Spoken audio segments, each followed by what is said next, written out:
Morning, welcome, Luke Smith, ruralvacantland.com, and I just want to thank you for opening up this video, coming on the live stream if you're on the live stream already. And I wanted to start out the call with a little bit of ramblings. I've been working on mailers. I've been sending out mail, and that's a lot of what we do at ruralvacantland.com. We send out cash offers. We send out cash offers. Say, here's how much I'm willing to pay for your land. And people get back to us. They get back and they say, yes, I'd like to sell the land, or sometimes they say something else that I don't want to repeat. So some of the people sell the land. And so we put that land up on the website. And so I was just looking at the website. Let's go to the website here, and ruralvacantland.com. Usually I'm always going to the for sale stuff because that's what I'm thinking about. That's the ones that are on my mind. There's the ones that are for sale. I want to find somebody that wants to go use these properties and run with them and everything. But today let's look at the sold list. So there's under listings tab, there's a tab that says sold.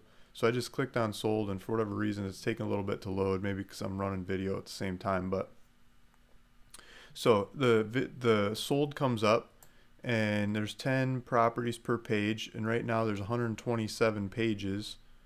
So that's 1,270 properties that are on the sold. And then there's a couple more on that last page. There's 3, 4. So that's 1,274 properties that are on the website that are marked sold right now. And I've had numerous people ask me to please take the property off the website after they buy it because they don't want the information out there, or the price, or they don't want anyone knowing what they paid, or they usually, because they're going to resell it to somebody else, are going to go market it on their own to some higher price, and they don't want people seeing the old ads, which is fine. So there's a bunch of them that have sold that I've taken off for that reason. There's a bunch of them that have sold that were on the previous 2 websites to this that I didn't bring over because the quality of the data is so poor. Old presentations. Even these old ones on here are pretty bad. But I still leave them up there for history, so people can refer back to them and things. But just looking at these properties, I mean, there's a lot of properties in there. It's a lot of transactions. It's a lot of paperwork, and it's a lot of going on. So there's a bunch of properties I sold that I never even got onto the website. I just knew who would want the properties, to give them a call, and they end up with the properties. Or somebody says, I'll buy all the properties you get from this mailer or this area or that area, and they don't even go on the website. So there's a bunch more than that, but that's just the ones that made it to the website. It's 1,274 properties. I thought that was kind of interesting. And so that takes me back to the ramblings and the ponderings. I was recently last night I was working on an article for the blog, Land Academy. And so Land Academy invited me to write for their blog. So I pull up on Google Land Academy. So this is Land Academy. This is Jack and Jill's program. It's their educational program. Looks like they've got a couple reviews on Google. So here's their website. It's Land Academy. They got a bunch of different websites, but here's one that they have, and it's educational stuff. It says start here, and you can get like a free ebook, I think it is, to start telling you about buying and selling vacant land. And so these are the people I started with, and I think I'm member number 4. I was like their 4th member when they started this, if their numbers are in order. I believe I was the 4th one to actually pay them for their program, and or maybe the first, and they gave the first couple away. I don't know. You should ask them. But I paid them for their program, and they baited me in with a free property, and I sold the free property on eBay for a bunch more. It was for more than twice what I paid for their program. So they gave me a 10-acre property in Elko County, Nevada, and I put it on eBay for $1. And I sold it for $3,383.33. I didn't pick that number. Somebody just bid a bunch of threes, and someone outbid them by $50, right? But so why am I telling you this story? It's because I was writing this article for the blog. They'll probably be published in the next day or two, and a lot of it is talking about the size of deal and going back in time and looking at these old deals that I've been doing.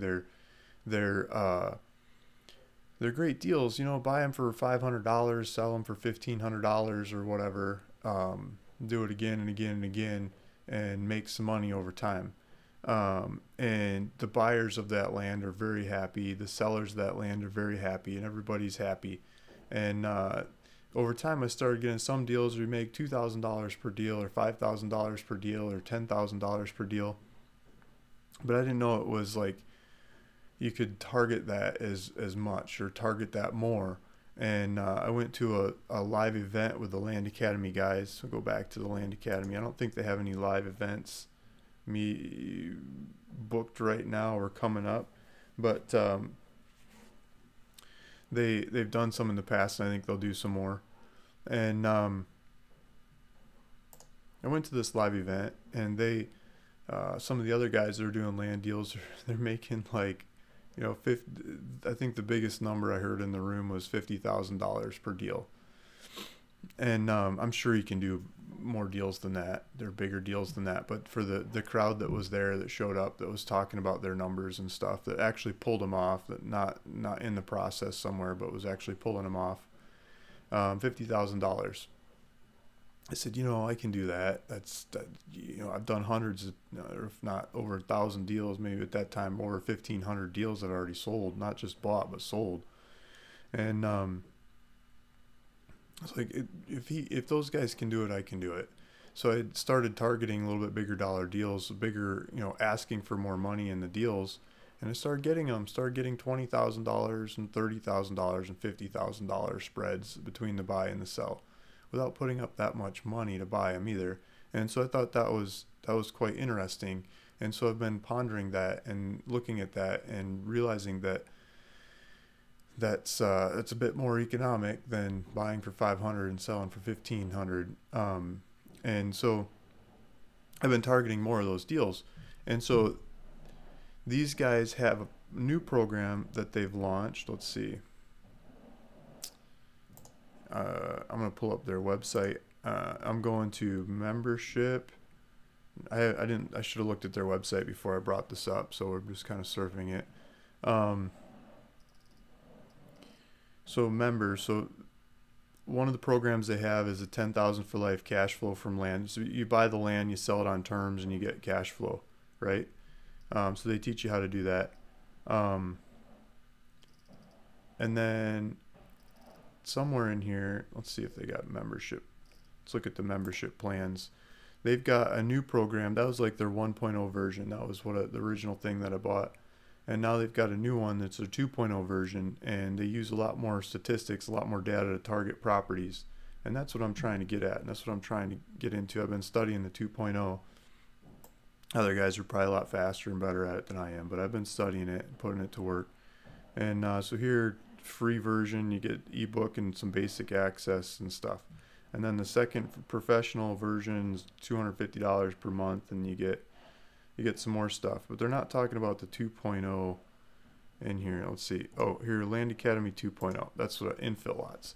So instead of just buying rural vacant land in the middle of nowhere and selling it to whoever shows up, which is fun, great business and everything, the 2.0 is saying take a lot of the same skills. Let's see if I can find it on here. Programs. See if I can find one. See how much they charge for it. 2.0. I'm not sure it's up for sale yet. Maybe they just launched it to the old members. Maybe that's the problem. But I think eventually the 2.0 will be available to the public.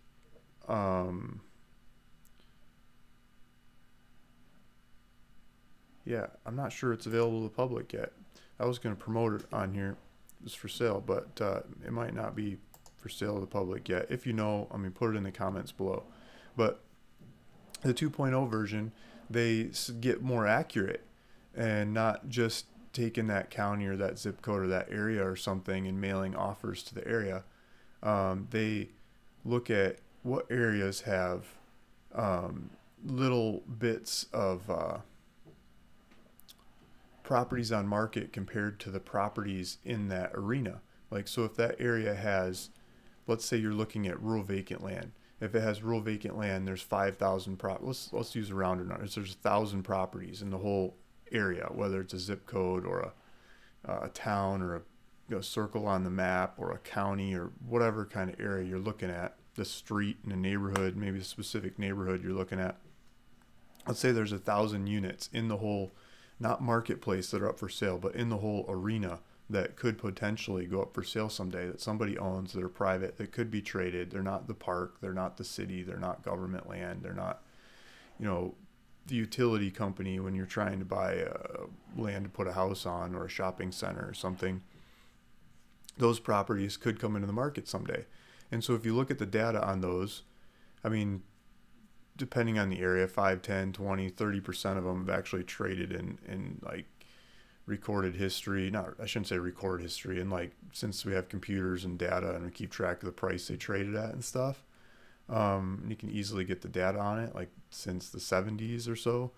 Not very many of them, maybe a fifth of them have actually traded in lots of these markets, and the rest of them haven't actually traded. They're not being marketed for sale, but they're sitting there, and people could potentially want cash for those properties, and you can mail them offers, and you can buy properties from them, and you can put them up for sale, and you can probably put them up for sale for cheaper than anything else in the marketplace, just for taking advantage of that difference and having the data and the know-how to do it.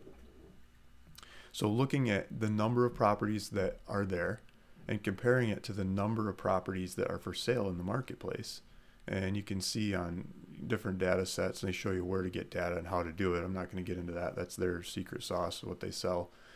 But you look at that, and you can see areas that have low supply and potentially lots of demand. So you look at demand as other factors like days on market, like how often, how long does the stuff that comes up for sale stay on the marketplace? And the less time it stays on the marketplace, probably the more demand there is in that marketplace. And they also look at what price does the stuff sell at compared to what it's listed at. Does it sell for 5 and 10% premiums to what it's listed at? Or does it sell at 5, 10% discounts to what it's listed at? In our case, it doesn't really matter, but if it's Detroit or something and it's selling for 25, 30, 50% less than what it's listing at, it's a broken market, and the data is not representing what's really going on in the marketplace. And there's instances of that in the marketplace. So checks and balances at looking at listings that are coming on the market in the last month or 3 months compared to how many sold in the last month or 3 months or whatever time frame you're looking at. So if there's 100 properties up for sale and 10 of them sold and 10 new ones came up, it would be even. It's like break even. You're at the same number you started at. That's probably a healthy market. But if there's 100 properties that are up for sale and 10 of them sold and 100 of them came up for sale in the same time frame, that's a red flag. That's flooding the market. That's probably downward prices. It's probably stagnant market. There's probably not enough demand to keep up with that. It probably means lower prices. You don't want to get stuck in that market buying land, vacant land, and trying to sell it into that market to somebody who's going to build. So getting more educated and more accurate at making decisions on where you want to send the mail, right? So that's the Land Academy 2.0. They're just more sophisticated, and as they get into this more and more, it's getting better. It's getting better and better. So I'd recommend going after the 2.0 version of Land Academy when you get a chance, when it's up for sale. If it's up for sale now or whenever you're watching this video, look at the Land Academy website and go through their stuff, and maybe you can pre-order it or sign up to their informational stuff and start learning about it on the way into the actual release of it if it's not released already.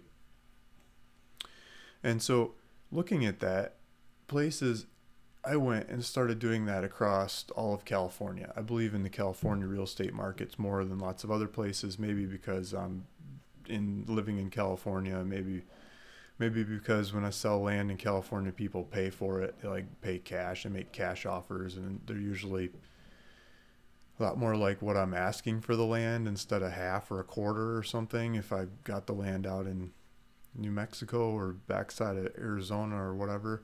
Not that this stuff doesn't sell, it totally sells, but it just seems to be a lot easier for me to sell land in California and get paid for it in a short amount of time than lots of other markets that I've played with. So I just feel a little disposition towards the California market. So I've been studying the California markets and getting data on every zip code in California and ranking them and going through and ranking them and strategizing to send a mail and sending a mail. As I run into some of them, it's like, oh, I just drop everything I'm doing, I send a mail. And so it's like, I can't wait for the rest of the data. That looks good, I'm sending the mail. So, but I've been finding a bunch of new ones that I'm sending more mail to, and I've got a plan. One of the subscribers to this show is you might be in the comments going by right now. I'll jump into the comments in a sec. But he sent me some self-help audios by Brian Tracy. And so Brian Tracy is a motivational speaker from the past. He's a bit older. A lot of the references are like Rolodex and stuff to use, but he's got good information in there. And a lot of the information circles around to having a plan, writing it down and sticking to it. And so listening to these motivational videos while working on my mailers, or the audios, I'm like, okay, I'm going to stop working on my mailers. I'm going to write down my plan. So here's my plan. And if you tell the plan to somebody else, it helps you rationalize the plan. So here's what I'm doing. I'm sharing my plan with you, and you guys can pick on it, tear it apart, help me with it, whatever you want to do. So my plan is to ask, because the biggest spreads I've had on property so far is $50,000 net. Not selling it for 50, but 50 after costs are taken out. Like take home $50,000, right? So I want to ask for $50,000 or more profit per deal. I want to scrub data in areas that have markets that allow me to sell properties where I can get $50,000 or more in profits, and basically delete the rest for this next round of mailers. We've got a bunch of awesome partners on ruralvacantland.com.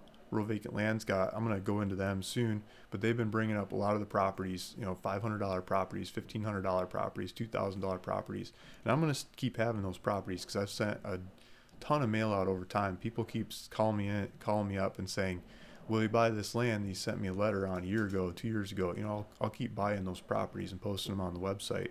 I'm not walking away from them. I'm just asking for better deals going forward. So ask for the $50,000 profits going forward, and ask for them in areas where I can, reasonably sell the deals for those kinds of prices, and go for it.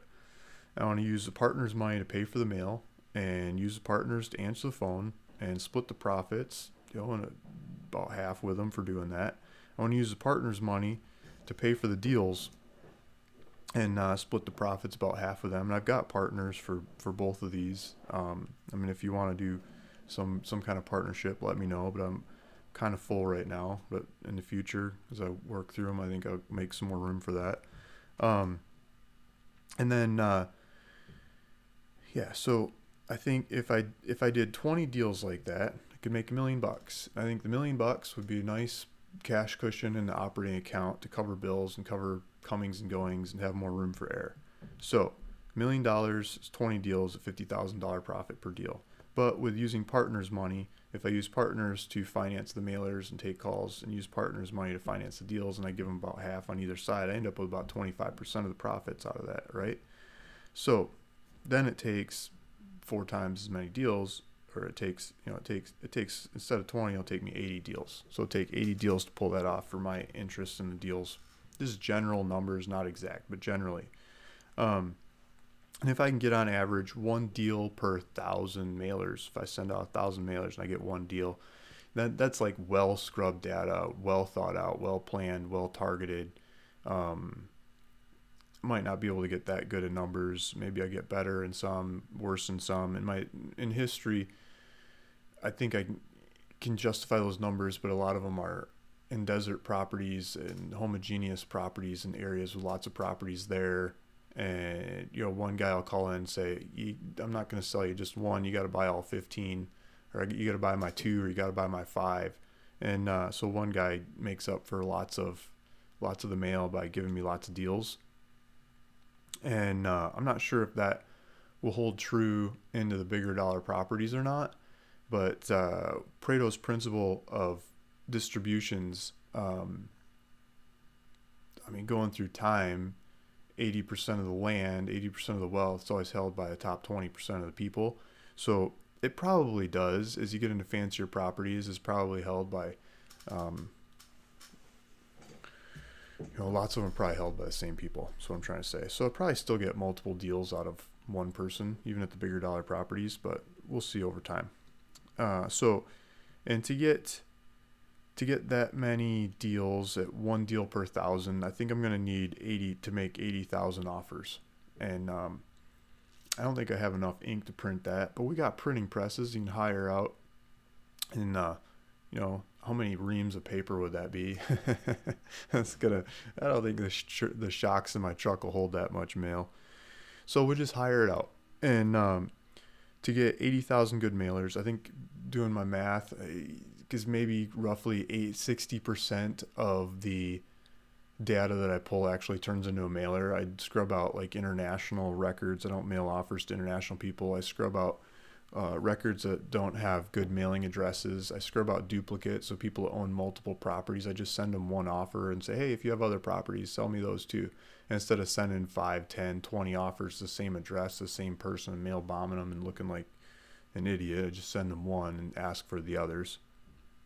So that reduces the number of records. I still buy the records, and then but okay, so that, I think that'll cost me in data probably be $13,500 in data to buy all that data at the rates that I'm paying.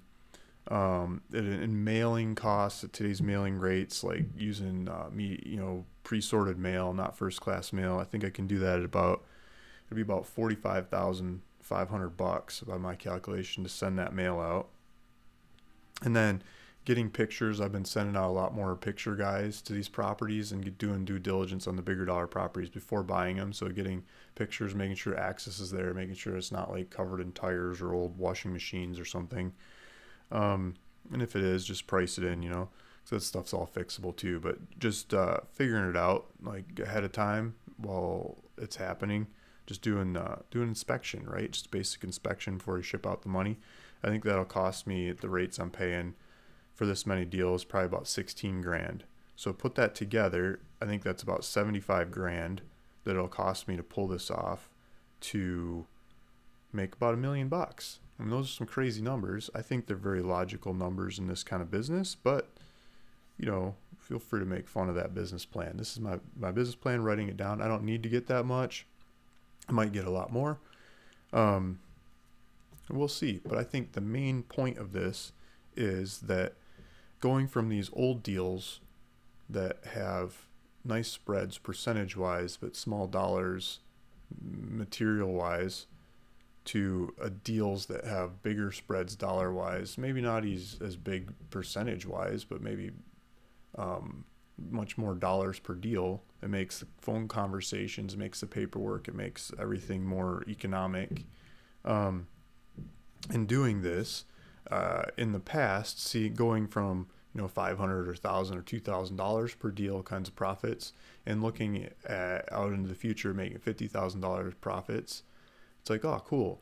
But then doing a bunch of $50,000 profit deals and looking out into the future to something else. I don't know what that something else is, but I think doing this kind of mailer, this kind of approach in the next wave of transactions will allow me to see what the best of the best deals are out of that group. And so I think the best of those deals will tell me what the next wave of mailers should be, what the next approach should be. I'll target more of those, and it probably won't be a $50,000 spread per deal. It'll be something more, maybe $250,000 or $500,000 spread per deal. And I know they're out there. I know you can do them. I don't think they'd be that hard. It's just I don't exactly I don't exactly know how to target them because I haven't seen them and I haven't experienced those deals yet. But I think doing this will put me on the stage to possibly run into one of those or two of those, and then experience them, believe in them, understand them, and target them going forward. So that's the idea. And looking back at the history, that's I think that could speed up the learning curve. Okay, so enough rambling. Let's hit the comments for a sec and then go look at some land. Thanks, guys. And then I'll give some land away at the end of this video too. So Only Prepper Homestead says, greeting, Luke's. Looking for cheap RV land. Greetings. Good morning, Luke and everyone. Hello, Florida here. Rosie D. Dale Rob 4. Wendy Lynn. I got excited when your show comes on. Thank you. Yes, we're talking about land. Thanks for getting excited. I'm going to give some more land away towards the end of this video. I probably already gave you like the number I'm thinking, or some kind of, I started out with some statistics on the show about how many properties are sold, and I probably asked some question about that later on in the video to get some free land. How many properties are sold on the website? Morning. Yeah, thanks for sharing, Luke. So Anna Shelton says, thanks for sharing, Luke. Yeah, I'm sharing this because it helps me realize my goals. It helps me cement them in, and it helps me picture them, to write them down and present them. Has me thinking about them a lot more. It's not that they materialize themselves in this exact way that I've written them down, but I think that roadmap of getting there helps, instead of taking a road trip from one side of the country to the other and say, I'll just head east or head west, depending which way you're going, and see how long it takes to get there. You know, GPSing a target at the end and following the route to get there will probably get you there in a lot shorter time, with a lot less distractions, and be much more probable of making it happen, actually getting there. Yeah, so Land Rapid says, Luke, I don't think you can buy LA 2.0 by itself. I think when you buy LA 1.0, you get LA 2.0 for free currently. Okay, so there you go. So you could buy Land Academy 1.0, and then you get the 2.0 coupled on with it, is what Land Rapid is saying. Thank you, Land Rapid. It's good to know. And then Larry Ayers is saying, Luke, I really like your site. I'm seriously looking for some land. Looking forward to working with you. Thanks, Larry. Yeah, so we got a bunch of properties on there. I'm going to dig into the properties here soon, and hopefully we got the right one for you, and it'll just keep bringing up more and more over time. Yeah, so Andrew W. says 1.0 is $2,400. 2.0 comes with it for free. Okay, so there you go. So, and I think that's good, because the 2.0 is great stuff, but I think on its own, you're kind of missing a lot of the picture. I think you got to go through the 1.0 to get to the 2.0 and take it all in. So I think it's good that they're doing it that way. Abdur says, hi there. Please advise if you a lot in Pennsylvania. I don't have any Pennsylvania lots right now that I can think of. I had some in the past. I think they're all gone. 77 said my alarm didn't go off. But he's here now. Hi Luke. Hi Luke. Okay, morning. A lot of people saying morning.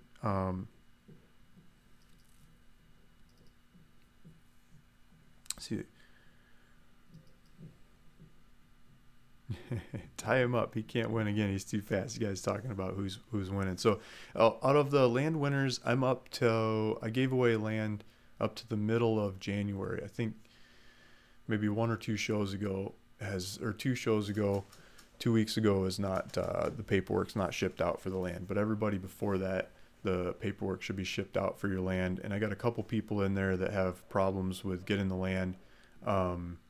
Either it's missing somewhere in between, or it got rejected from the state, or somewhere in between. I'm fixing those too. So I'm fixing a couple of the goof ups, and get you some land on those too. But everybody that won land on the first round trying without any goof ups yet, I just shipped that paperwork out Thursday or Friday last week or something. So you should probably get it in the mail like today or this week or so, if I got your mailing address right, or if I have your mailing address at all. So a couple people won't give me the mailing address.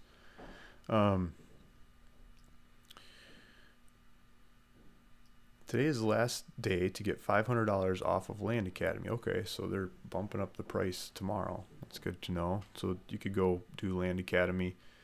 They've got good stuff. Good, you know, if you want to learn how to do my same kind of business, you can learn it from them. You can pay them some money, and they'll take you through the minutiae of the details.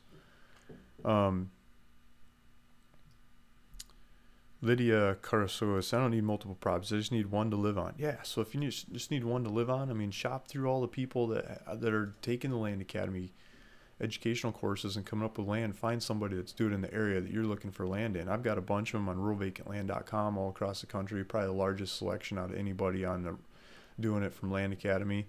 but I don't have all the areas covered, and there's some other people in there that have done a bunch of them. The other website that you might work is landpin.com. There's a bunch of Land Academy members that put their properties up there too. Landpin.com. I'll try to pull that up on the screen here. I'll show you in a sec.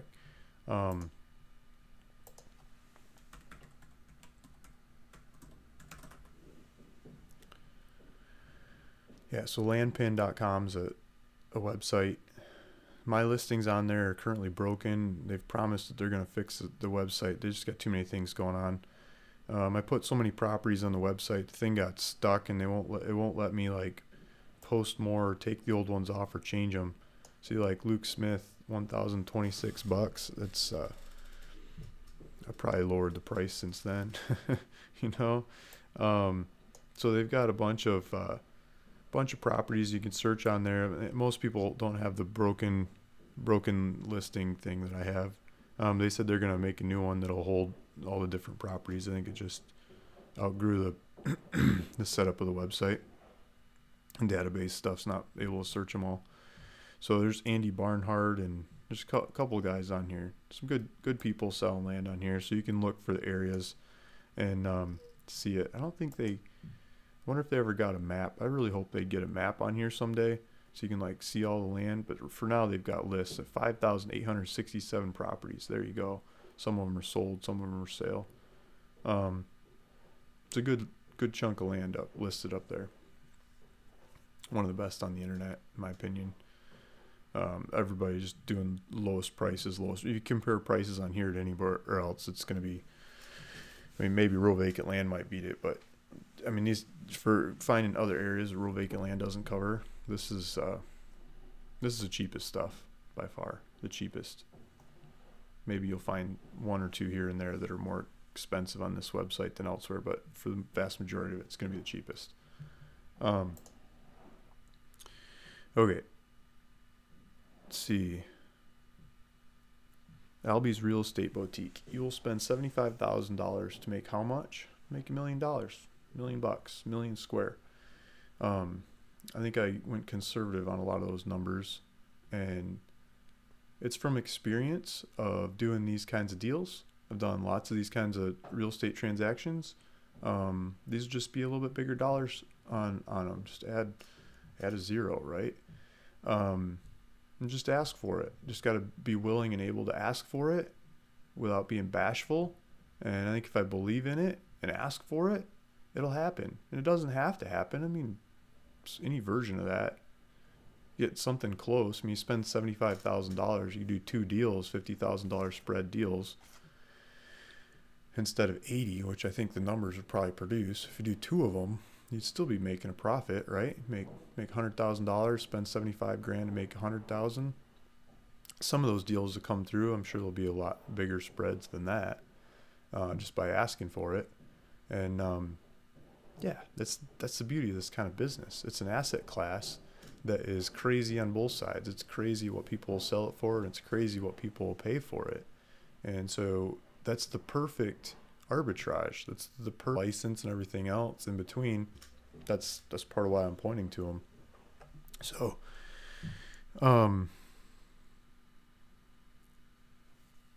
Jason Lydier is saying, you can only win one time. Gilian and Luke monitor it. Yeah, so I've got a spreadsheet pulled up for when I give land away later today of the people that have already won. And it's, all kinds of information that I ask for them. And I mean, I'm sure you could try to game the system and win twice, but do you really want to? I think the bigger picture here is planting the seed to win one of those properties. It's not just about the property. I mean, look at the property I was talking about before, the $10,000 or the 10-acre property that I was given by the Land Academy guys. They gave it to me, and I sold it for more than twice as much as I paid for their educational program. That was economic right out of the gate on buying their educational program with the property that they gave me along with the program. That was one heck of a sales pitch, and that sales pitch got me hooked, and that got me studying these properties. And so me telling you this, me explaining these land deals on the internet like this to anybody who's willing to listen and watch, it's for me to help improve my game, but it's also asking for partners, friends, other people that want to do these kinds of deals, as I educate you to do these kinds of deals, as the Land Academy guys educate you to do these kinds of deals, maybe someday you'll be calling me and saying, Luke, I need help. I need money. I need paperwork. I need marketing. I need to split stuff. I need legal descriptions redrawn, rewritten, remapped. I need a surveyor. I need this. I need that. I need that. I want you to help me on this deal. Help me with this deal. Let's make it happen. Let's both make money off of it. I love those calls. Just give me a call. That's the point, right? It's self-fulfilling prophecy by explaining this stuff. And that is the bigger picture than the free land that I'm giving away. Yeah, it's free land. It's marketing. It's promotion. I started doing it because I saw Ty Lopez giving away iPads on his channel. He does live show and he gives away iPads, and he gives away stuff, and people show up and they watch the show and he gets their attention. Then he sells them other stuff.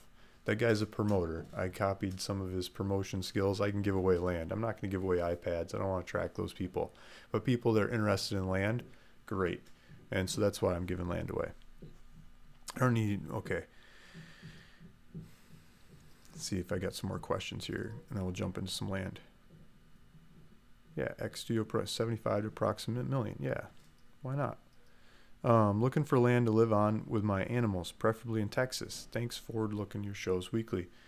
Michelle Mertz. Let's jump in. Let's start. Let's see what we got in Texas. Let me jump onto the website. So I'm on. Let's go to ruralvacantland.com. I'm on the sold stuff.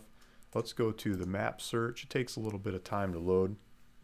Let's get rid of these old sold ones, and let's see what we got in Texas. While that's loading, we could go to for sale. Let's go to the for sale part of listings, and we'll pull up Texas. Maybe I can spot some off the top of my head. There'd be some good properties for animals. I don't personally own any properties in Texas right now, but I got some great partners. I'm sure some of my great partners do. And you know what they do? They do the same thing I do. They send out cash offers to everybody in the area, and they figure out who's willing to sell the land for the cheapest. And then they put it up for sale cheaper than everybody else putting them up for sale. And by doing that, you looking for land in Texas to keep your animals on, get the cheapest stuff available in the area. Someone else did all the legwork.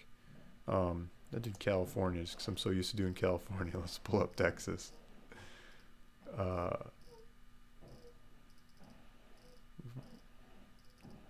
How lost am I? Where's Texas? I got to fix some of these counties. They're floating in space. They're not under a city. They're not under a state.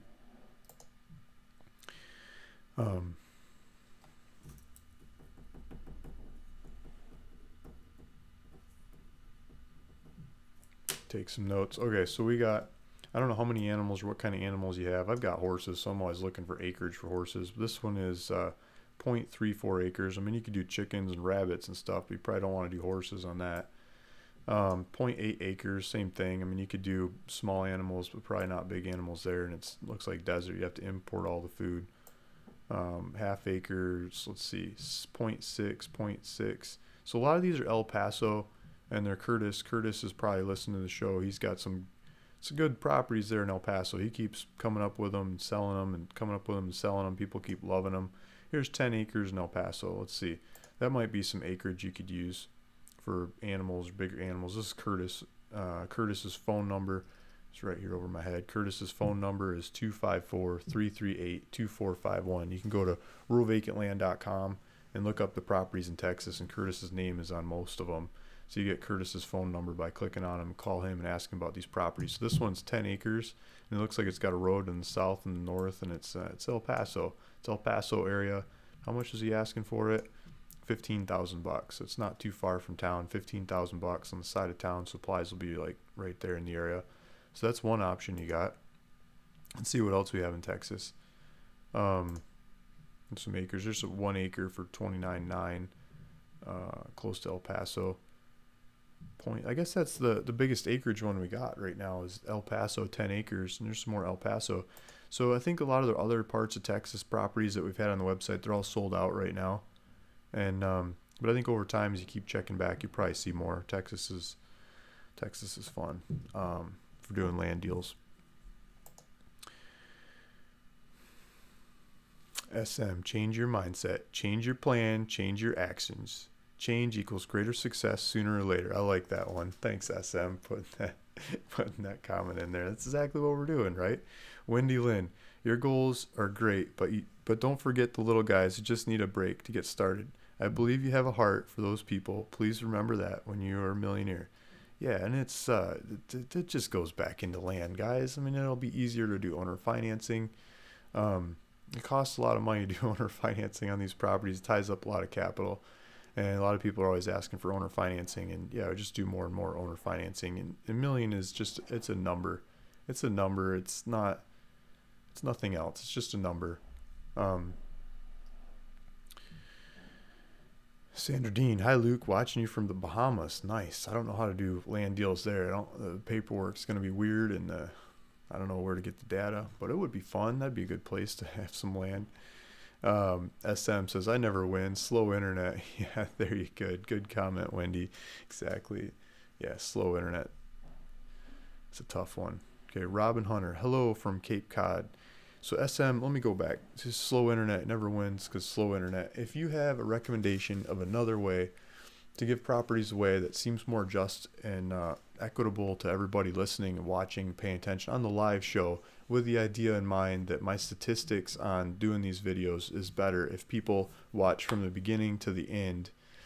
The more people that watch throughout the video, the better the statistics, for lack of better words, on YouTube, and the more they promote that video and other videos of mine all over YouTube, and I get more people watching and more people hopefully buying land. So giving away property at the end of the video entices people to watch with a question or information from the beginning of the video. Hopefully they don't skip the whole thing, which you probably can, but you probably want to keep it running so you know when the question comes up. So get people to from start to end with that idea in mind, and doing it live.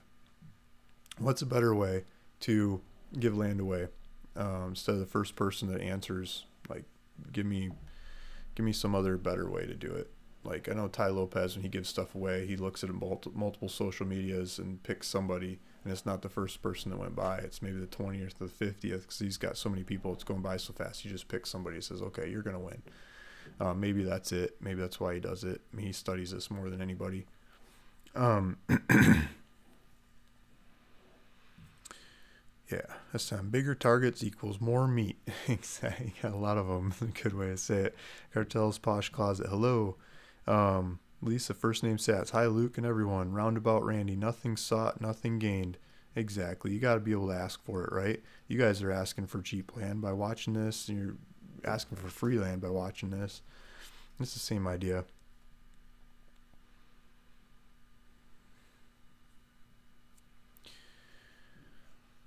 Philip Alexander, I think, is making fun of real estate licenses. Part of the license nowadays just seems someone is trying to get something out of it. Yeah, I think real estate agent licensing is, yeah. So X Studio Productions. Wait, they give you a property when you buy their program? Yeah, so Land Academy, I don't know if they're doing it right now, but they constantly have promotions along the way. It's like, if you buy it right now, you get this, or the next 3 people to buy this get that. And I was on their email list or something, and I got the blast late at night. It wasn't that late. It was, I don't know, 8, 9 at night or something. And it said the next 3 people to buy a property get a 10-acre property in Elko County, Nevada. So I looked them up, and one of them looked better than the other 2. And so I bought the program and asked, could I please have this property versus the other 2, or whichever one's fine. They gave me the one I asked for because I was the first person to buy it. I ran with it.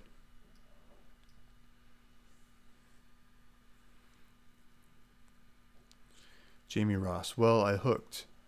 Setting up LLC this month. We'll be looking for large piece of property over next year. Nice. So start the LLC and do business in the LLC. Good job. That's taking the first step. Get off the couch and do some action, right? Lisa, first name Sass, says, hey, Anna Sheldon, ask Luke about Show Low or Snowflake, Arizona. They have some land with septic and water on property ready for RV. I don't think I have any with septic and water ready for RV. Some of the other guys on the website might. Let's see if that map search came up. There is a little neighborhood over there that's got some water lines that I've had properties in the past. I think some of the other guys might have tapped into that neighborhood and bought some properties now too. So say right in this area here. So this is Concho to the north, and this neighborhood on the other side. That's what I was thinking of. They got water lines in there, really cheap properties with water lines. I don't see any for sale now. But if you look at the map and start reading some of the different listings, let me make sure I got it on the screen. Yeah, some of the different listings in this area, you might find something. And I've had people go out to the property and give me a call and say, Luke, there's a water well here. Did you know there's a water well on the property? And I just sigh. I'm like, no, I didn't know there's a water well on the property. I wish I did. I would have raised the price. But now you're there, you know. I'm not going to raise it on you now. Just take it. Just keep it. Do it. Run with it. Test it. You know, tie a nut to a piece of string and drop it down there. See if it gets wet. See how long the string is wet before it hits the bottom. Make sure there's some water in there. You know, just hopefully you can pump some over time. That's the idea. So, I'm just keep going through some of the comments. I'm trying to catch up here. Man the phone L, I myself am looking for land to homestead. Of course, we all know budgets these days. Yeah, exactly. I mean, part of the budget is doing some business, make your budget bigger. I think a lot of these properties are a great tool to do that. There's lots of tools. This is just one asset class. I'm not advising you to just go throw everything into these kinds of properties. But this is one tool you could use. These vacant lands all across the U.S. Anybody can own them. Anybody can sell them if they really set their mind to it. There's a bunch of free ways to sell them. You could post them on Zillow for free, right? I mean, Zillow's got all kinds of reach. Get in front of a bunch of people. You post them on Craigslist. There's a bunch of other websites, Facebook, YouTube, wherever. Post these things and find somebody to buy them. That's the whole basis of the program, the original program. Let me pull it up. Land Academy 1.0. It's basically, see if I can pull it up here while I'm talking. Cash flow from land. So you buy a property, let's say $500 property, and you sell it for $2,000. You don't sell it for $2,000 cash. You sell it for $100 down, $100 a month for 20 months. And people buy it for $100 down, $100 a month for 20 months when you bought the thing for $500. It takes you 5 months to get your money back, and then you got 15 months of an extra $100 coming in for doing the work in the front end. You get a cash flow out over time, and that's a beautiful thing to do. And you can do that again and again and again and again with these properties. And the people that buy them are crying happy to buy them on your terms. The people that are selling them are crying happy to get rid of them. They don't know what to do with them. They don't want to deal with them. And so you can make a spread in there, and you can do that again and again and again. You could buy them off of my website for cash, and you could sell them on my website for payments, which lots of people have done and are doing currently, and making a positive spread. You know, something like that. Buy them for $1,000, $2,000, whatever. Sell them for $100 a month for 2, 3, 4, 5 times what you just paid for it in the net amount. And the cash flow starts coming in. Use that cash flow. Use the first $200,000, $500,000, whatever, to buy another property and do it again. And buy another one and do it again. Before you know it, the compounding effect of that money coming in speeds up how fast you could buy another property, and it just starts rolling. You buy another and buy another. Before you know it, you're buying another property every month or every week or every day and putting them back up for sale. And the cash flows off of that could change your economic scenario of what land you're shopping for and where you're shopping and what you're willing to give up to get there. Maybe it's elevation. You're going high elevation or cold or way out in the middle of deserts or something. You could scrap that idea. You could get closer to town, closer to supplies, closer to the woods, closer to water, closer to utilities. You can buy a house that's already built if you really want by selling vacant land or selling houses. But just that idea, I mean, it could be all kinds of assets. It could be cars or tractors and lots of different things. I just think the spread on vacant land's better and easier because that's what I know. Yeah, Linda Carrasco. Looking for higher elevations in Arizona where it's not too bloody hot. 2+ acres, want goats.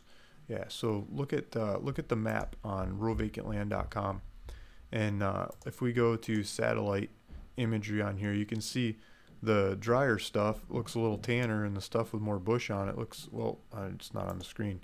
The drier stuff looks tanner, and the stuff with more bush on it and more trees looks greener, and that's basically your elevation. So like here's a bunch of green ones in northern Arizona and spread between Apache and Navajo County. So if you zoom in on this, there's a bunch of mountains here. And you can click on the green ones that are for sale that are in the mountains and look at the size and look at the price and see if that's the right property for you. Most all these listings have the elevation in them, so you can study the elevation and you can see if that's, you can refer that elevation to whatever you know of elevations, your friend's house or your house or parks you've been to and everything, and start comparing and contrasting. Go look at the property, be even better. Look at it a couple different seasons if you can, but just go there and check it out. And if you buy it and you don't like it, these things are cheap. You can always put them up for sale for less, or better yet, put them up for sale on terms and start changing your finances. That's a much more powerful message. Let's see if I can get through all these. I might be missing some. Tammy W says, Luke, I just want to say thank you for being so positive about being a landowner. I have found a piece of property. Dave has it listed on your website. Signing papers in a few minutes. Nice. Good job, Tammy. Get a good one. Hope Dave's got you a good deal.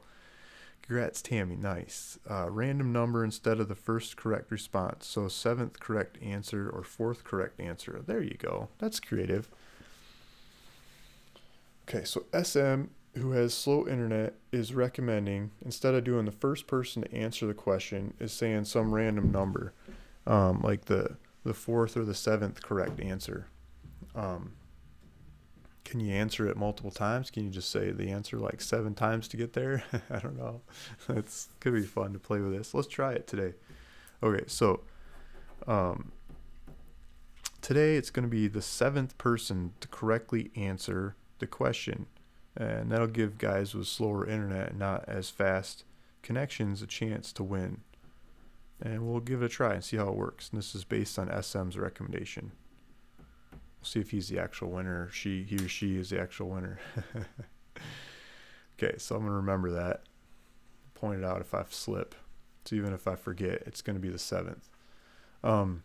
Philip Alexander, is there any of those government tracks that's like some out of country that are like $1 for 100 years, and when you pass it, it goes back to the government? Is that even true?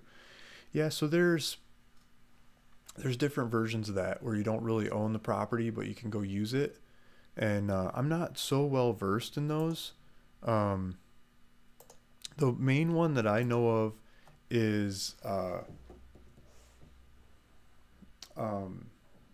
mining kind of stuff, or for natural resources. And so I know I'm going to slaughter this and get it wrong, but I'm going to try to present the idea. So let's say there's a river in Northern California that has like gold nuggets in it, and you pan till your feet and hands fall off because the water's so cold. You get some gold nuggets, some little guys, just little tiny things. And if you add up how much time you spend on it versus how many nuggets you get, your like dollars per hour is probably like less than minimum wage. But it's fun, right? And guys have fun doing it. And you could go camping out there and you can experience the Old West style and see some cool places that not everybody else is going to see. And go for it. So in the past, people would do that in a much more economic sense. They would make enough money to live on, or go dig it up in the summer and go party up the winter and come back for next summer to make some more, right? That's the dream. That's a prospector's dream. And so you could get a mining stake for that section of the river, and the government would say something like, if you can find X amount of dollars worth of gold, or you invest so much money into this thing, then you've got the rights to it for a certain amount of time. You got to pay the fees, you pay the tax fees. It's like a tax. It's like a fee to the state or to the federal government. I'm not sure which, or either or. And you can stay there. You can live there. You can have your cabin there. You don't own the land, but you can stay there while you're working on it, and you've invested some money into it. And then there's different clauses in those formulas that later on you could buy the land. And so I think that still goes on. I see those for sale all over the internet in different places, people selling them and telling the story and telling how it works. I've never bought them because I don't fully understand them, and to me the concept of not really owning it doesn't excite me. I would like to own it so it's more transferable. I think you can even transfer those kinds of claims, but yeah. I mean, look into it. I think you can get into them for not a whole lot of money because not a whole lot of people know about them or understand them or care. And compared to owning it, and I think the market for selling them is a lot thinner too, a lot less people to sell it to. But I'm not saying no. It's just it's there. It's an option, and it's just kind of out of my wheelhouse. I've never really targeted it or got into it.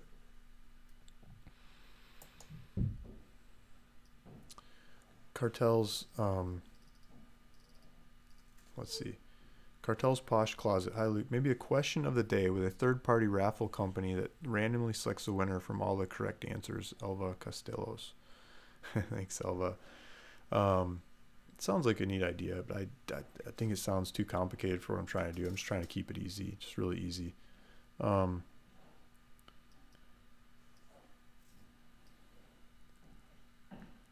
Lonely Prepper Homestead says, Luke, we'll be starting my Land Academy studies this week. Would have already started, but all heck broke loose around here towards the end of January. Now getting back on track. There you go. Yeah, there's always distractions. A lot of it's trying to plan your way out of those distractions. Jimmy Ross. Well, it took some research, but it's best to set up LLC first. A New Mexico LLC is like a Delaware LLC. The cost is less than most states, and you don't have to be residents. Yeah, I don't think you have to be a resident for any LLC around the country that I know of, but lots of them ask for resident agent. You can hire somebody.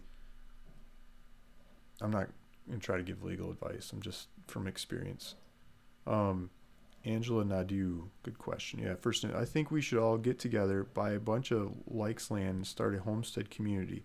Maybe luck will share. Maybe luck will share in gardening secrets. Nice. I think it's a good idea.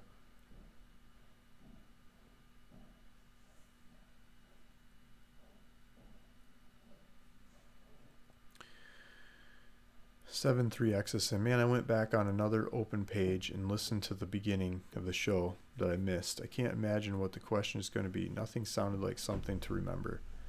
I was going to ask a number, like how many properties have been listed sold on realvacantland.com. That's what I was thinking.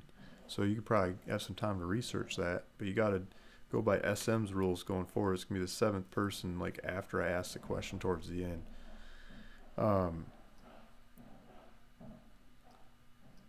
It's your claim. It's mine. It's your claim. So it's your claim to the minerals. So some of these guys seem to know more about the claims than I do. Yeah, so Lydia Carso, seventh answer. Now everyone will be afraid to be the first, and chat will be silent till somebody says something. Yeah, I was thinking about that too, but the way YouTube serves up the chats, it's like, because there's a bunch of different connection timings, so I don't think it'll be that way. Like you'll see a couple go by, and then you stick yours in there, and then you'll be like the 20th instead of trying to hit the 7th. Like it's going to be delayed response time. Okay, so I'm getting lost in the comments. I think I'm getting down there towards the end, and I'm gonna go to I'm just gonna go to the website and do what I wanted to do. I'm getting distracted in the comments. So on the website, we've got like only 1 or 2 pages of new properties up since we covered the properties last week. Let's take a look at it. I'm just going to do a quick pan over what's up for sale this week, which are the new ones that came up. We got Wood County, Texas. So somebody was just asking about Texas. We got Wood County, Texas, $12,000 for 3/4 of an acre. And it looks like it might be 2 lots too. So you could probably sell one if you wanted. I don't know what the regulations are there. That kind of looks like a power line. Might be a power line out in front of it. Curtis has this one. Yeah, it definitely looks like a power line across the street. Yeah, there's a bunch of houses in the air. There's probably probably a power line right there. I don't know where Wood County, Texas is, but Lake Fork Reservoir. I don't know Texas very well, guys. So Winsboro, Quitman, Minaloa. This is a main road that leads to the property. Tyler, Texas. So it's north of Tyler, Texas. And it's probably better to talk to Curtis about this one. He's going to know this property better than anybody. It's his property. He's got to buy it now on the website, all set up and ready to go. GPS coordinates to see it on a map.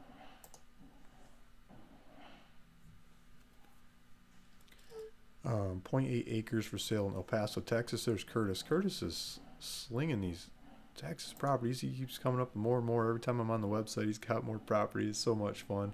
He's got a couple kids in college. He's got to pay for college. He's got to keep them going as fast as he can. So $35,000 for .8 acres. It's got a road on the north. Looks like some houses, some vacant lands scattering around the area. He sold a bunch of these El Paso County ones. I think he's really getting to know them well. 0.83 acres, El Paso is probably the same looking neighborhood. 0.5 acres, El Paso County, Texas, probably the same area, same mailer, I'm guessing. Maybe even the same seller. 0.6 acres, another one, $3,000. Wonder why this one is $3,000. These are, well, this one's $4,000, and this one's $35,000. So $3,000, $4,000, they probably don't have utilities, and the $35,000 ones have utilities, I'm guessing. Let's take a look at this.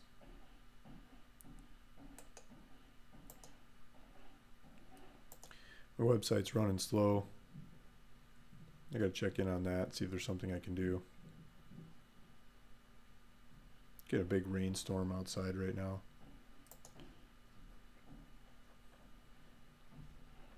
My wife's moving the horses. So $4,000 for 0.83 acres. Yeah, so there's no houses and utilities around this one. There's just totally different pricing compared to being in the neighborhood. This parcel does not have utilities, yeah. So there you go. So just different pricing for utilities or no utilities. The other one, $3,000, same thing. This property does not have utilities.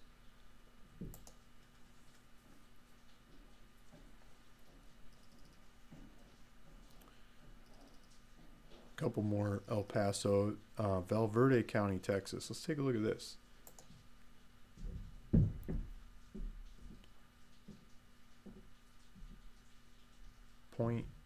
Justin Sleva. Okay, so Justin is $24,000. 5.4 acres. Okay, so whoever was asking for Texas acreage for animals, here's one you could choose from. Maybe start with some goats, knock down the bush. It looks like, is that a lake? There's a lake over there, or some power lines. There we go. Oh yeah, there's the lake. So we got map on there. 5 acres near the lake, Valverde County, Texas. Looks like a good lake. Could probably catch some monster bass in there. Took my kid fishing yesterday. Small craft advisory. We were the only boat out in the ocean. Didn't take my boat. It took a party boat, bigger boat. Super Bowl Sunday and stuff. I didn't think anyone would show up. We'd be the only one on the boat. A bunch of people showed up. It was raining. A bunch of people still showed up. Windy mess out. I think I caught more fish than anybody on the boat, but they're just little fish. Guy next to me caught bigger fish. He just caught 3 nice looking sand bass and sculpin. I just caught all these little stupid fish and they gave them away. 10 acres, El Paso County, Texas. We were just looking at that. These are all Texas ones. That's what's going on. That's why. Okay, so I wanted new ones. So let me get to the new properties. Listings for sale. It's like, man, everything is Texas all of a sudden. I just want the ones, all properties all across the country that are for sale on ruralvacantland.com. So I want to show you the new ones that have come up in the last week or so. So we've got $64,499 or $649 a month in Clastup County, Oregon. Let's take a look at this. Oregon. Nice looking picture with trees there. David Deniston. So David's new on the website. He's got this one up there. And looks like you got a map. Looks like there might be some houses in the area. Let's take a look at the pictures. Oh, wait, where was that? So they're coming from Seaside. They're back in the woods over here, 35 minutes to town. Portland, Oregon. Okay, like just over an hour to get to Portland. So between Portland and the coast, there's like water on the property. Look at that. Where's that coming from? It's in the middle of a neighborhood. There might be utilities here. It's on a hill overlooking the river. What river is that?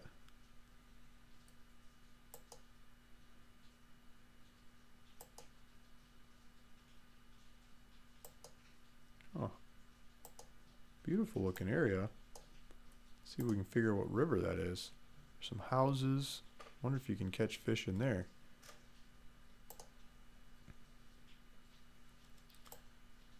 Nahalem River. Wonder if the salmon and trout and stuff run up here. There's a general store right up the road.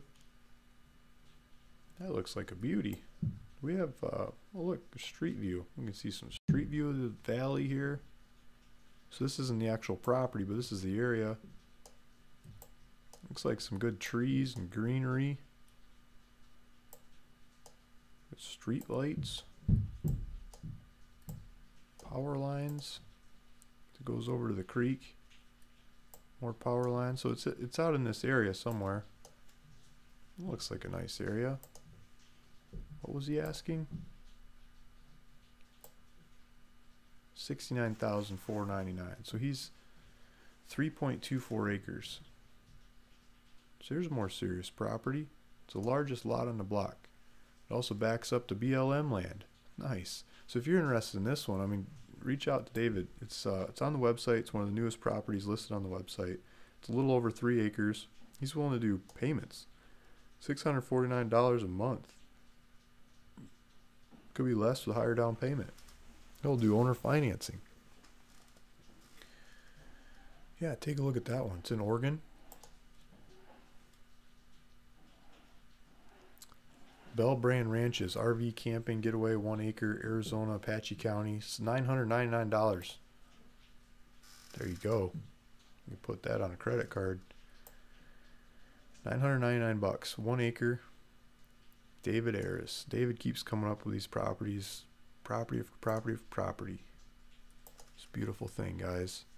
Looks like it's got a little road going to it. Some juniper bushes around the area.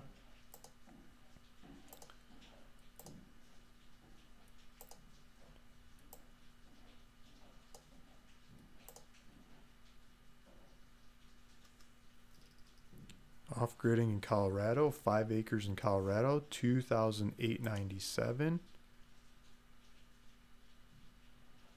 Just under $3,000, David Ayres. Castilla County, Colorado.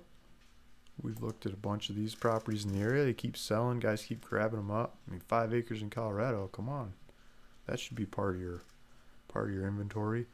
There's Arizona, $1,897 for 1 acre. Dave Ayres going for it again. I'm going to try to go through these a little faster. 40 acres and Witchwell Ranches, Apache County, Arizona. So the Witchwell Ranches has more of these juniper bushes.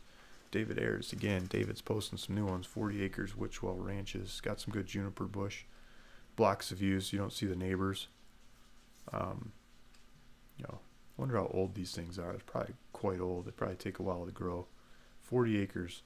That's 1,320 feet going either direction. You know, north, south, east, west. You get a big chunk of land.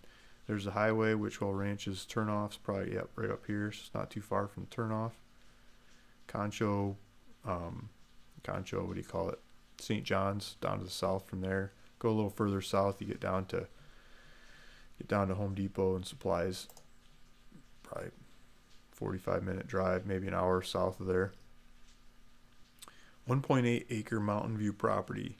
Power, water, and sewer available. Look at this. Where is this? Colorado. David's got another one. Look at 14,999 or 5,000 down, 249 or 5,000 down and 279 a month. It's got some pictures, some mountains in the background, some bushes in the area. It's one of the bigger lots in the neighborhood. Sandy Cristo Wilderness. I think that's southern Colorado, right? Let's take a look at it on a map.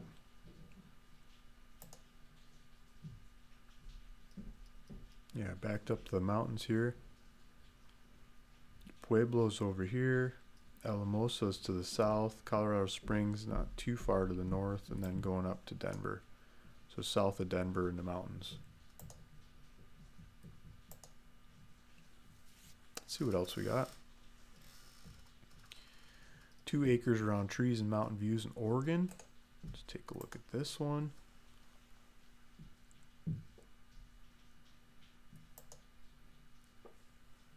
David Dennison.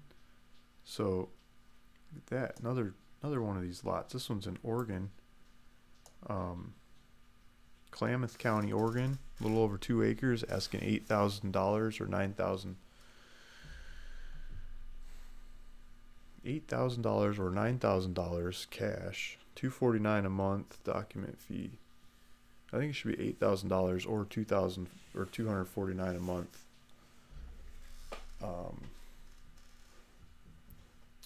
Or $249 down and $149 per month. Let me pricing looks a little weird on that. I'm just gonna get it fixed.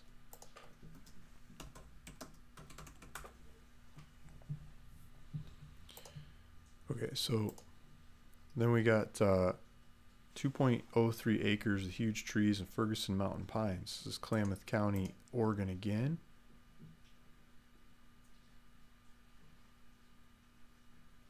The pricing looks the same on this. I think he's trying to say $9,000 if you're doing payments or $8,000 cash. Is that the same property? Klamath County, Oregon. You get these views, nice trees. $8,000 for good property in Oregon.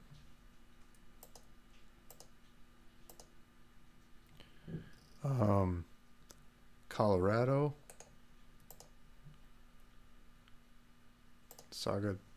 Can't say the name of the county. Sagaki County, Colorado. David's got another one. $4,699 or $5,699 with on payments. So he's got yeah, just another the biggest lot in the neighborhood, it looks like.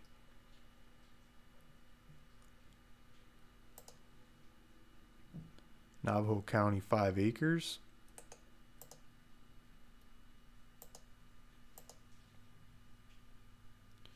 David Dennison again. He's posting some good ones here. $7,200. He's doing owner financing, $249 down, $149 a month.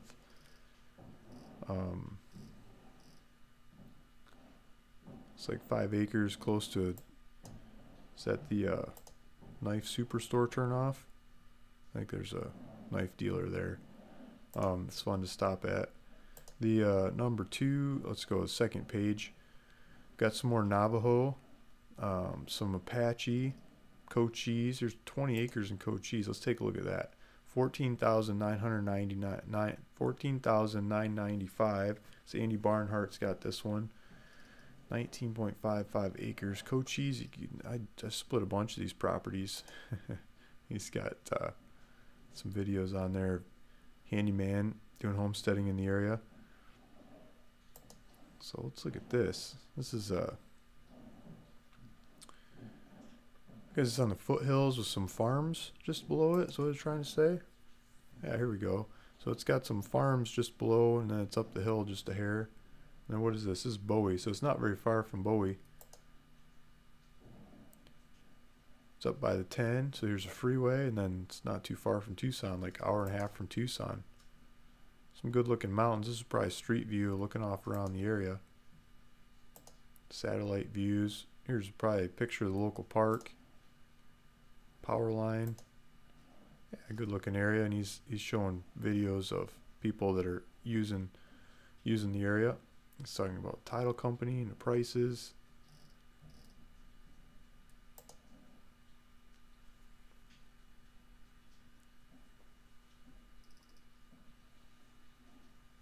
Five acres Castilla County, 37 acres in Apache County. Let's take a look at that one. 37 acres in Apache is probably good horse property. 13,495. Got some yellow flowers on it. Don't have the map set up on this.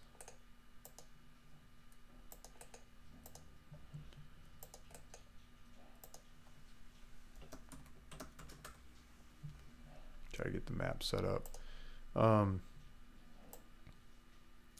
That was the previous one.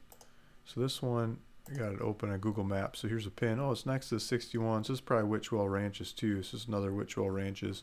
So we just looked at one of the big juniper trees. It's going to be that same thing. If I pull up the map over here and we go into Arizona and we go look up the 61. Where's the 61? So here's St. John's. And this is a property right here. So St. John's is down to the south. And south of that, you got Pine Top Lakeside, where you get more stores. St. John's got the grocery store. And if you go up the 61, or sorry, it's the 191. If you go up the 191, you see Witchwell Ranches up here somewhere. There's a 61 turns off. That goes into New Mexico. But the 191 and this 61 intersection is Witchwell Ranches. There's a bar, restaurant kind of place there. It's a good like biker hangout, you know. Probably good tequila shots too. I don't know. I've never been in there, but you've got a couple properties around here. These are the ones we've been talking about. 37 acres is probably the 37 acre one. Yeah, 37 acres there. This is probably the 40 acre one we were just talking about. And then you can see some others we've had in the area that have sold. So these are some of the newer ones that are coming up for sale in the area. 13,495 for 37 acres. And then Putnam County, Florida, 0.22 acres. I kind of think we looked at this one last week. Luke Harris. I believe we did. Yeah, I think we're getting into the ones we saw last week. Okay, so if you guys bear with me a little bit longer, I want to try to do some phone calls. Let's call some of these land dealers and see if we can listen, or learn about some of the properties they got up for sale.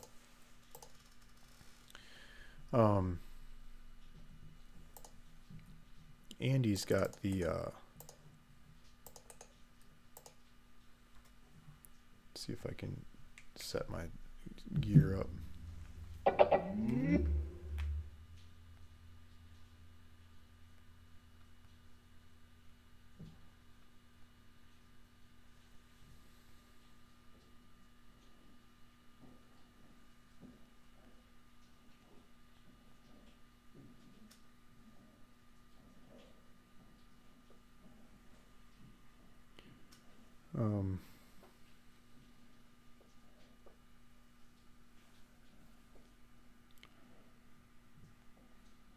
Sorry, it's dead silent. It's a one-man show here.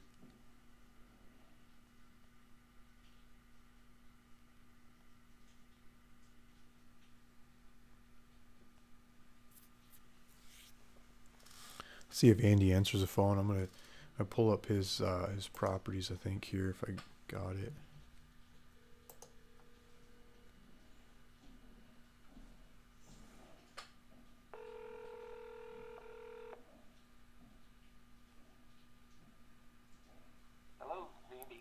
Hello, Andy. It's Luke. Hey, thanks for answering the phone. Yeah. Hey, Luke. Hey, I got you live on YouTube, and I got yeah, I got an 8-acre property that you got up for sale. I think I pulled this one up before because I think it's a newer one. You've got listed, but you're asking 23,995. It's in Cochise County, Arizona, and yeah, it just looks like Yep. it's got a road on the north and the east side of it. Can you tell us more about it? Yeah. I think we did. I think we did talk about this one last week, but we Maybe can that talk about it maybe again. that was the one. Um, yeah, this was. Let's see. Yeah, this is in the Mule Mountain Ranch's um, Mule kind of Mountain. area subdivision of.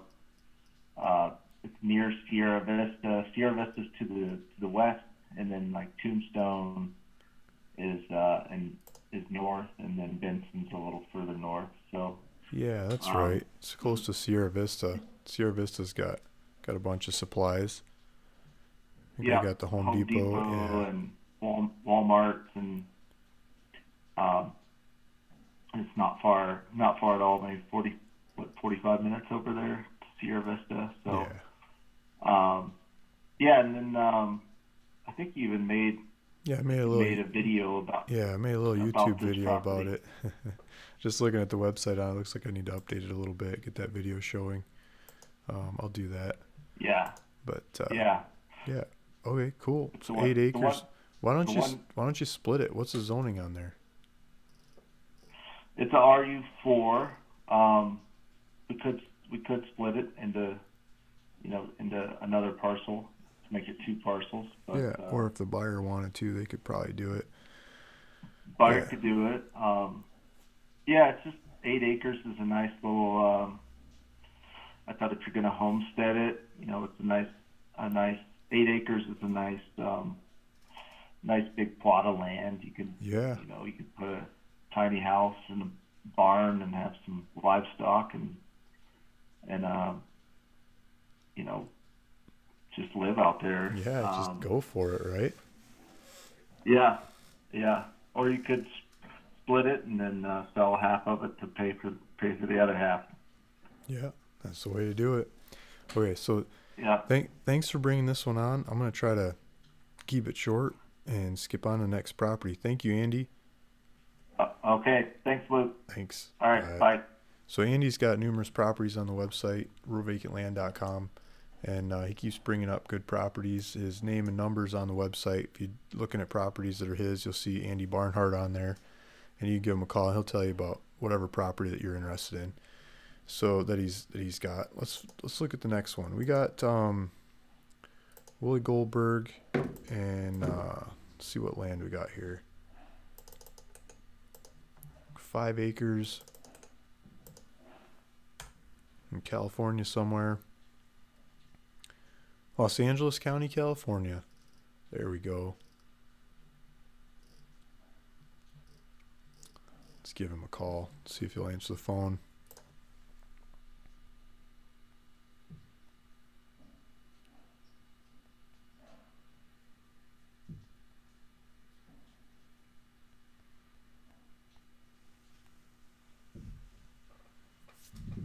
Okay, so Willie's got properties all over the backside of Los Angeles County. He's got them in San Bernardino County. He's got them in Kern County. He just keeps coming up with new ones. He's often selling them on terms. He does a lot of terms. Look at this, 249 down, 249 per month. And let's see if we can pull up a map of this property.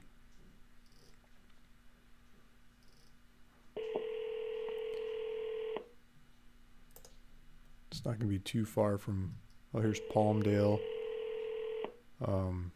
Here's Palmdale. Here's Lancaster. The You've property's over reached here. William Goldberg.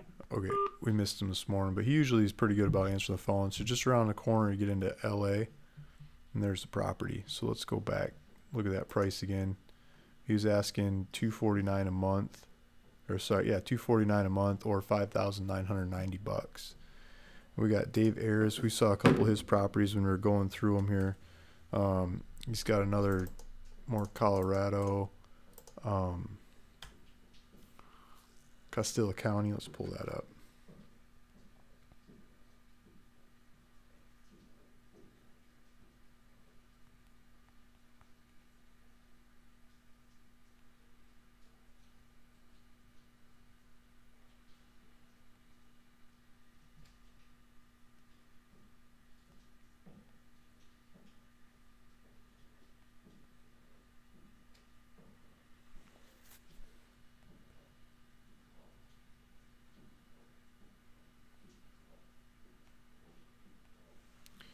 Phone's ringing when I'm trying to make calls. Sorry guys if I'm missing your calls. I'm doing the live show. 2004 97, Castilla County, Colorado, 4.9 acres. Dave Ayres. And he's had numerous ones of these. Looks like there's a road, especially on the east side of this one. Maybe a little grubby road on the west side. Bet you it's got some good mountain views. These ones usually have a bunch of mountain views, like Mount Blanca in the north. Let's see. On behalf of Circle 7 Land, you've reached... So that's Dave. So there's Mount Blanca up here, and you got the Sandy Cristo Mountains over here, and just some cheap Colorado land. So we've got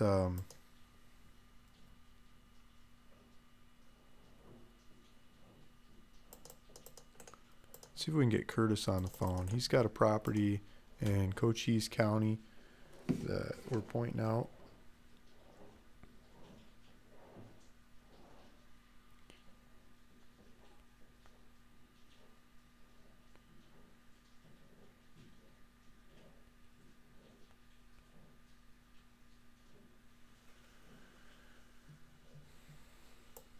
The number's not working here. I'm gonna use the one off the website.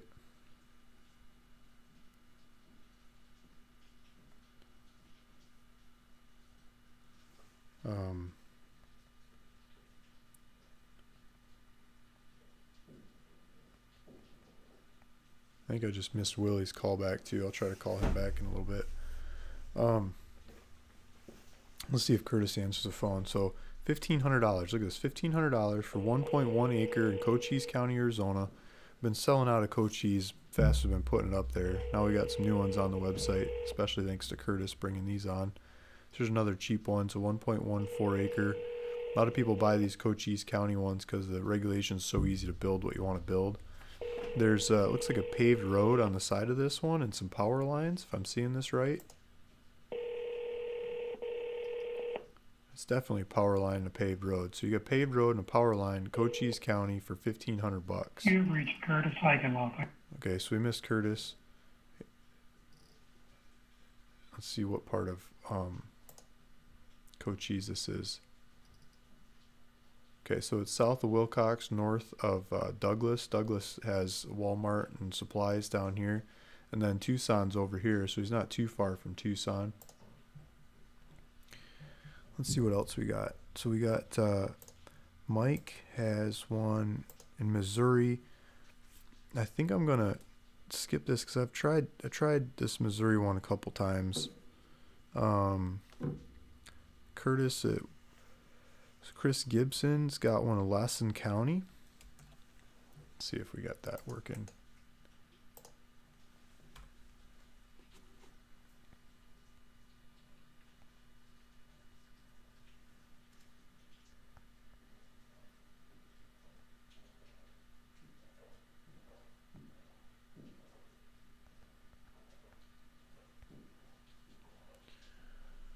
Let's see what he's got. Well, there's a fancy map. So it looks like a 40, oh, it's a 20 acres in the hills in Lawson County. 11,995. Hello, Chris. Hello, Chris. It's Luke Smith. Thanks for taking the call. I got you live on YouTube, and I got a 20-acre property yours pulled up, and I'm trying to show it in Lawson County. What's happening, Luke? Hey, going. Yep, I know that one. Swinging for the moon, right? Property after property. Yep. So it's still for sale, and it's what can you tell us about this property? So that property is right up there outside of the town of Madeline, also known as Madeline Plain. So this property is actually out of that plain area in the foothills. So it's kind of up where there's some trees and stuff. We don't have any pictures of it just yet.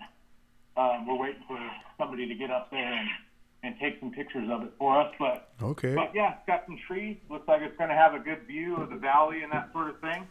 I think it'll be a good property for somebody. Nice. It looks like farming just down the hill from there. Probably in the valley, yeah, I think valley there's bottom. some kind of pasture down there. Yeah. And you've got a bunch of mountains around the area. Um, so Yeah, there's a ton of mountains up there. can I ask you how you get pictures on these things? Like, where do you go shop for a picture person? You don't go on Yelp anymore, or you go Craigslist, you go Thumbtack, So or for this one, yeah, exactly. Yeah, I have a gentleman that I've used previously for some properties in northern Nevada that was going to go ahead and go up to this one. He just hasn't been able to do it yet. But yeah, through Thumbtack is where I've been going lately. I've been having good success with Thumbtack too. There's some good guys on there. I think the people that want to do jobs on Thumbtack have to pay a little bit to get their name on there, and that kind of weeds them out. I don't think they have to pay very much, but it kind of weeds out a lot of the people that don't actually show up, like Craigslist types. Say gonna, and then they don't do it. Get a little higher quality. Yeah. Still see some reviews and stuff. Well, I haven't had any trouble with anyone on Thumbtack at all. So no, me either. Good. Yeah, it's been really good. I like that one. I've been using them too. So, yeah. So you were asking 11,995. This is Lawson County, California. 20 acres. That's. I bet you. Yep. You think and there's I snow? believe that. I think that's going to be the cheapest 20-acre in Lawson County up there. I think the cheapest one I saw was, I think, 14. Okay. Only difference is I don't have pictures of mine yet. So yeah, exactly. You get the pictures. The price is subject to change once the pictures happen. Yeah, it's probably. So it's definitely a good investment right now for somebody who wants to get on Google Earth and take a look at it and kind of analyze where it is and is comfortable with doing that sort of thing. Yeah. Yeah, with no pictures, I'm not going to charge as much as anybody else. What do you think? What do you think access is like? I mean, it looks okay. I'm pulling it up on some maps. Looks like there's a road on the western side of it with a name, Juniper Trail. So there is a road there. There is legal access, but I know that there's a little bit of snow up there right now. Yeah. So I think that right now it would definitely be 4-wheel drive conditions. Yep. I got that problem on one of my properties. I'm gonna hit the phones when I get off this call. Lady's trying to get to the property, and they got like this seasonal road. The road's closed for the season, and people in the area say you can get a key if you live up there. You know, they don't want tourists. They don't want random people going up there getting stuck. Okay. So I'm trying to get on the phone, try to figure out how to get a key to the road. I don't know. I'm gonna call the sheriff, call the road department, call the local feed store, the lumber store. Just call them all. Start asking. Someone's got to know someone, right? Huh. Yeah. That's crazy. Yeah. I've done that. I've done that before. Definitely call the county or somebody. Somebody's got to know. Yeah. I called the sheriff. I'll try back on Monday. Good thing it's not an emergency. Yeah. Yeah, no doubt. So that's just the way it goes. So thank you. Thanks for answering the call. Thanks for bringing this property to our attention. This looks like a good one in Lawson County. You've had some Lawson County in the past that are, I don't think we have any more. They're all gone. They're sold. They're gone. Not very many, but just a couple. Yeah. And yeah, it's just beautiful. If you get the pictures, some of the pictures we had of properties in the past, it's like, wow, geez, no wonder they're gone. You know, get some trees, some big valleys, and just gorgeous areas. There's a property that's not far away from this one that has some pictures. It's in the same area, so I think it's going to look about the same as this property, and it's a really good looking property. That was the one that was listed for, I think, $14,000 or something like that. Okay, good deal. So thank you. Yeah. I'm gonna keep It's always good to just kind of look around at other properties in the area if you can't find pictures of the property that you're looking at. That's probably kind of an easy trick just to get a feel for the area. I've done that numerous times. You know, MLS listings, like old sold ones and stuff, and ones that are for sale, and you get an idea of what they talk about. Like, they hit the points of, you know, this, I don't know, park or store or beach or whatever draw is in the area, some lake or stream or something that they think is important, that people care about, and go research those things and see if I want to add it to my description or not. But yeah, that's no, it's always good. Go study up on the competition, right? Oh, Yeah, sure. Oh, for sure, sure. definitely. Okay, thank you. I'm gonna skip on. Talk to you later. Yeah, no problem. Thanks, Chris. All Bye. right. Bye. So Chris has numerous properties in ruralvacantland.com. This one is in Lawson County, California. It's 20 acres. And let's move on. Let's see what else we got. He was asking 11,995. Thinks it's the cheapest one of that size in the area. Justin Sleva. So Justin's got a property in Wisconsin. I think I've pulled up his properties a couple times, but I've never been able to get him on the phone when I got you guys live. He's usually really good about answering the phone when I call him otherwise. I hit the wrong button. Let's see if I can pull this up on the screen.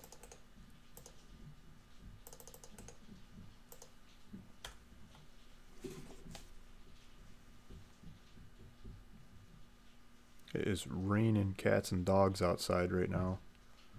Really glad I didn't try to set up the computers outside.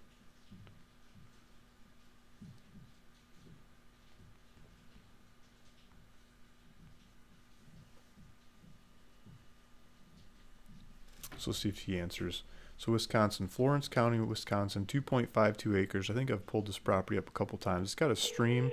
It's the middle of winter, so no one's out there looking at it. But as soon as spring cracks, this thing will probably fly off the shelf. It's a little road going up to it. Looks like some lakes in the area. Got a buy it now button ready to go. It's GPS coordinates. Florence County, Wisconsin. I believe this is way up by Upper Peninsula. Hello? Hello, is Justin Sleva available? You have the wrong number. Oh, sorry about that. Got the wrong number. Let me take a look at that. 3. Oh, I see what I did wrong. Let's try that again.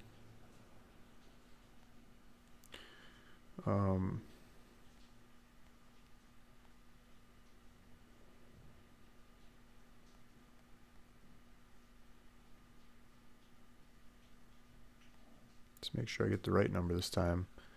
8-1.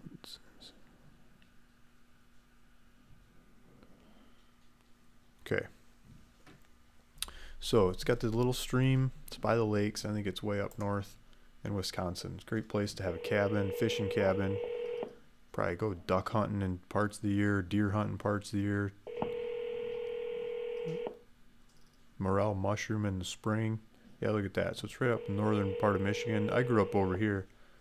It's probably behind my head. Yeah, it's not behind my... I grew up in this part of Michigan over here between these lakes. And this one's over here.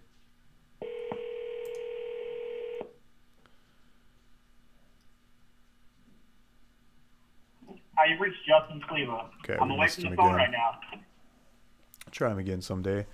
So there's a bunch of natural land or nature forests, spread eagle barren state natural area. I mean, this area is full of government land. You could just go across the river and be in Michigan side too. All kinds of different hunting, fishing rules and regulations. You go play either side of the border. You probably go fish the border waters. Say, oh, it's 12 inches here, 14 inches there. I caught it here. I caught it there. You just dance across the border. Kind of do that with the Mexican border here when it comes to fishing too. Let's pull up another one. So Justin Sleva, we missed him. Patricia, let's see if we get Patricia on the phone. I've tried her a couple times in the past.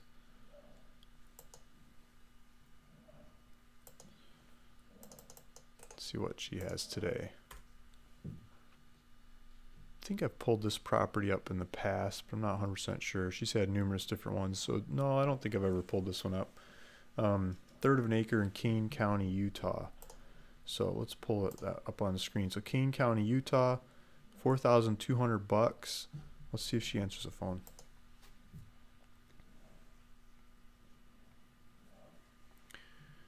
Well, I'll use this phone number.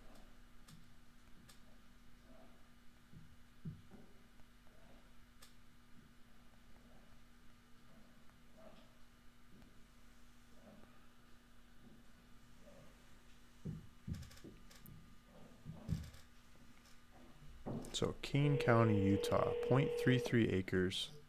Looks like there's some houses in the area. I'm guessing there's probably utilities if those houses, there's that many houses there.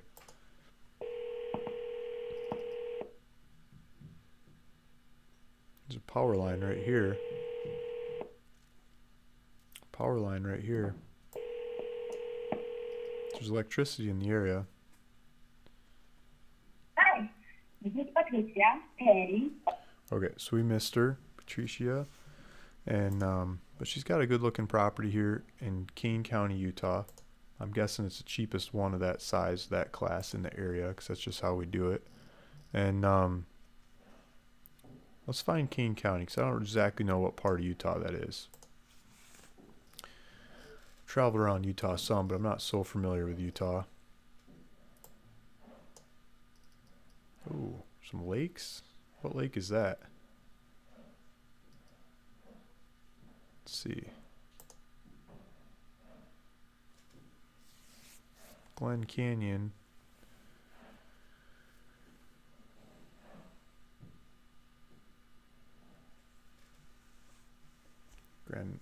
Grand Staircase, Escalante National Monument. There's just parks everywhere.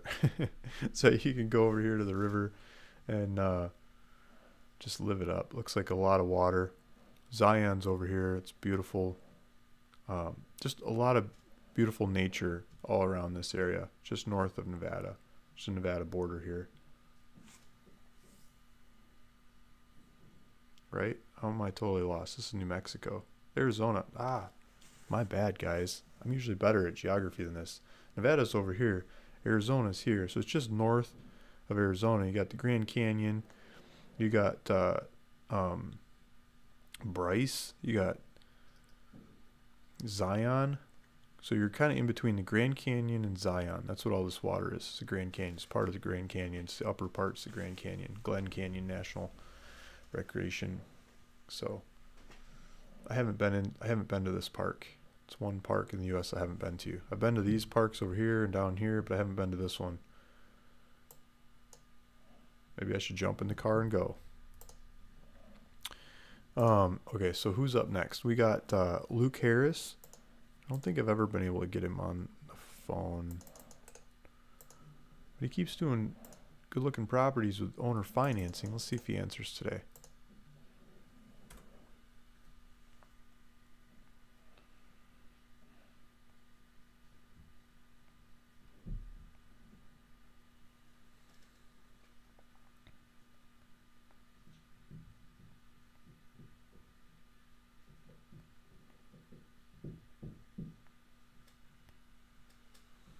So he's $18,500 for Klamath County, Oregon. What size is this? 4 acres.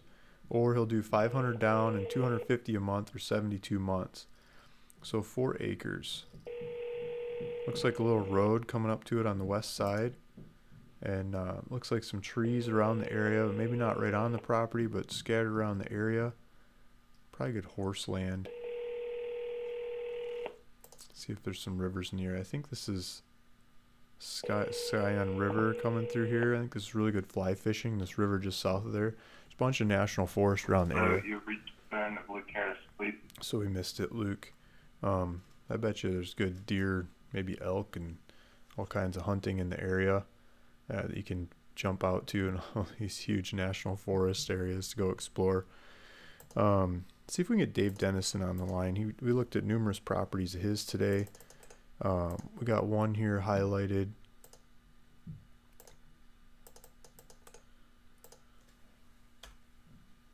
Let's see what this highlighted one is.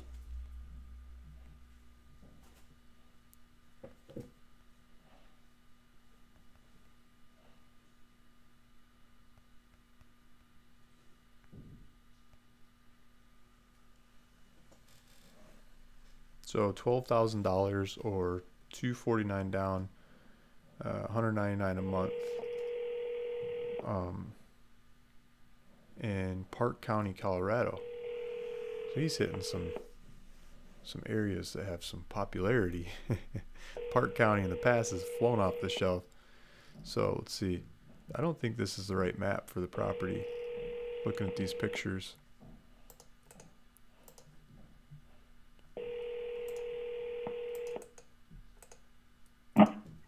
This is Dave. Hi Dave, Luke Smith, RuralVacantLand.com.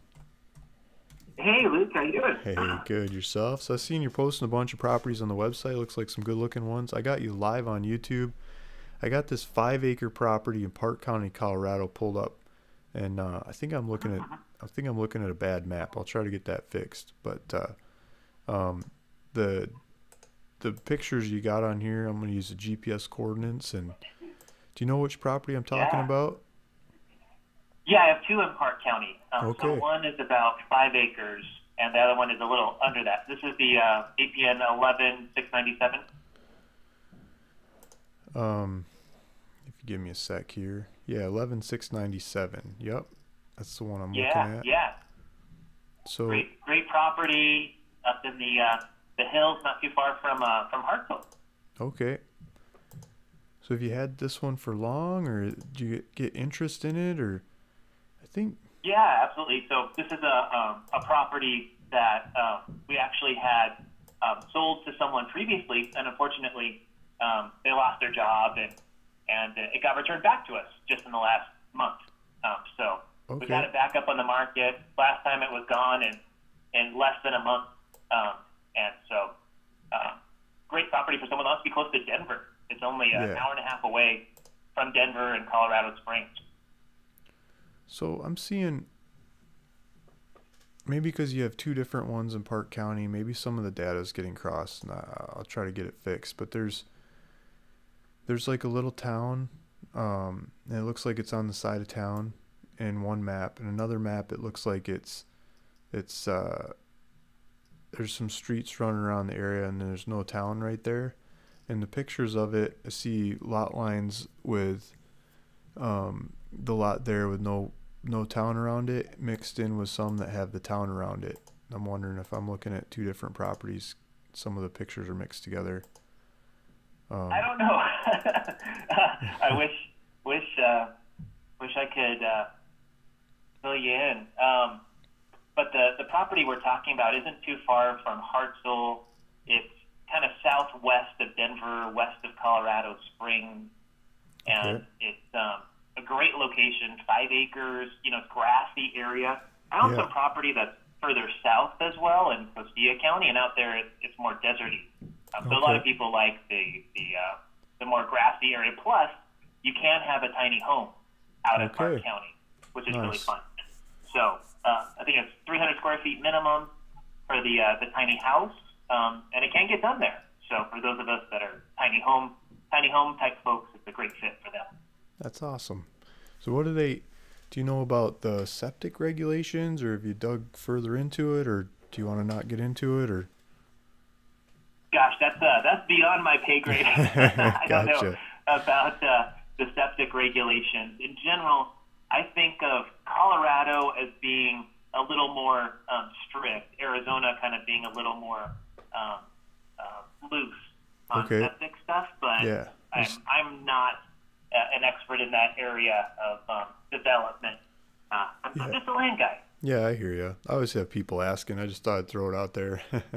No, it's safer for you to do your own research. Everyone that's listening, to go ask your own questions and talk to a local septic guy, talk to planning, building, zoning, all those people, and see what they require. They'll have some rules, and then you talk to the neighbors, talk to the people around the area, and see how they get and bend and weave their way through the rules in the most efficient ways that they've found, and learn from each other. And because there's the rules, and then there's the ways it's done usually, and then they're not always in unison with each other. And just a lot of that's figuring it out for your own, because a lot of people don't want to give opinions on it because of the legality, which is totally understandable. Or get stuck, he said, she said, whatever. So you just got to figure a lot of that out on your own. Great advice. Yeah. Great advice. Yep. And so, but I think that's awesome. The 300 or whatever square foot it is. I mean, go check the actual square footage and requirements of what a tiny home is and the definition there. Whether on wheels or no wheels or slab or foundation or footers or skirts, and it'll have all kinds of different requirements or not, and see what you could pull off so you could do it for your own, for what you're trying to do. Just ask them, tell them what you're trying to do, and see where they come up with a problem. They say, yeah, that's a great idea, but it can't be on wheels. You know, can I take the wheels off? And like, yeah, but you can't see the axle. Can I skirt it? Yeah. And then, you know, you start getting past all those kinds of regulations. Not always, but just ask what the rules are. It sounds good that there's a shot at doing tiny houses there. So I think that's really nice. That's good. I think I need to. Yeah, there's a lot of counties. I mean, you know how it is. Like a lot of them are like 600, 900 square feet. In a lot of cases, minimum, where you can't do tiny houses at all, regardless of whether you have it on wheels or a foundation or whatever. So, yeah, exactly. I always like to point that out to folks. Also, what a great place to camp during the summer. Get up in the mountains. Yeah. Go hiking and get back to nature. This area is it's off the beaten path, but you're not too far from civilization either. So if you live in Denver or Colorado Springs, you know, yeah, it's just to get away. Just the other side. It looks like the 24 to Colorado Springs, and then the 25 north up to Denver, or maybe some of these other roundabout routes up to Denver through the mountains. I don't know the roads there as well as other parts of the country, but it looks like there's numerous routes you can take there. Yeah. 185, I think, is the highway off the top of my head that goes from Denver through the mountains, and it's a couple lane highway that's just a gorgeous drive. Okay. 25 is nice and it's, you know, quick to get to places, but drive through the mountains is beautiful. So many lakes and mountains and trees and all that stuff out there. Maybe 285. I'm looking at the map. Looks like 285 going through the mountains. 285. Yeah. 285. That's what there you go.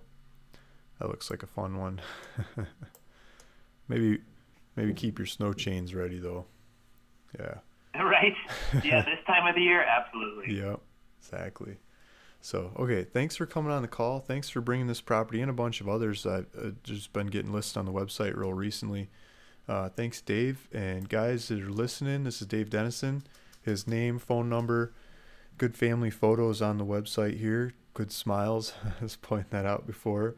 So if you run into property with Dave, just don't hesitate to pick up the phone, give him a call, ask questions about these properties. Looks like he's offering owner financing on all the ones that I've seen on here. And yeah, pick up some land and go for it. So thank you, Dave. And thank you, Luke. Thanks for having me on. Sounds good. Talk to you soon. Yep. I appreciate it. Bye-bye. Right. Okay, so there's Dave. We got Aaron English. Let's see if we can get Aaron on the line.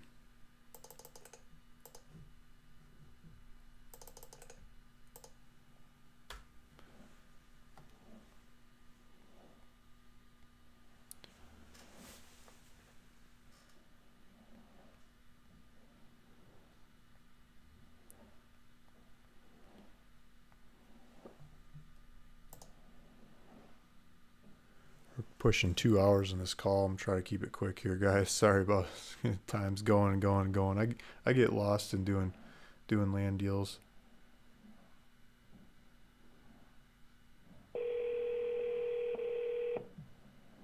This number totally changed. I dialed one and I got a different one on the screen.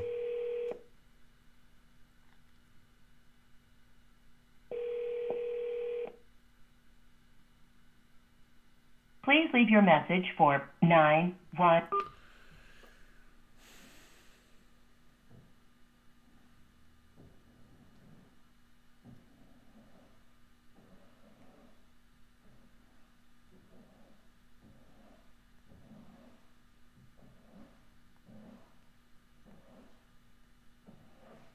think a call came in while I was dialing. No, I was doing it again. I don't know. I don't know why it's not connecting to Aaron's number. Sorry, Aaron. I'll try again soon. We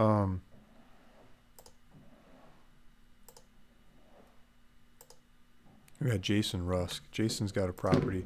Let's just talk about this one Aaron's got for a second here. It's $4,400 or $500 down and $100 a month for 72 months. It's Kern County, California. It's 10 acres. And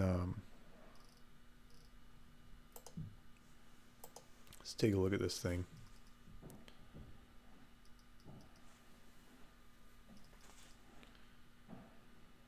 Yeah, so he's got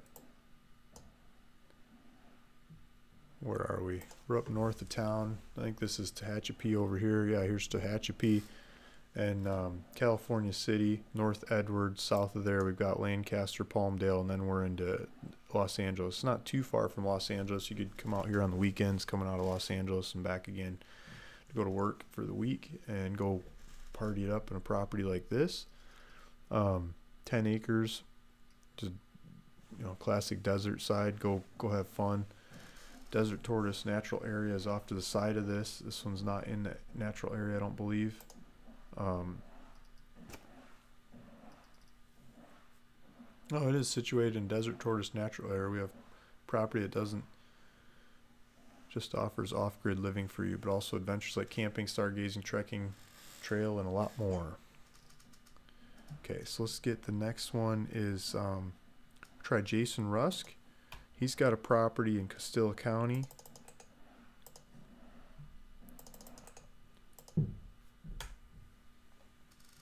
see if we can get him on the phone.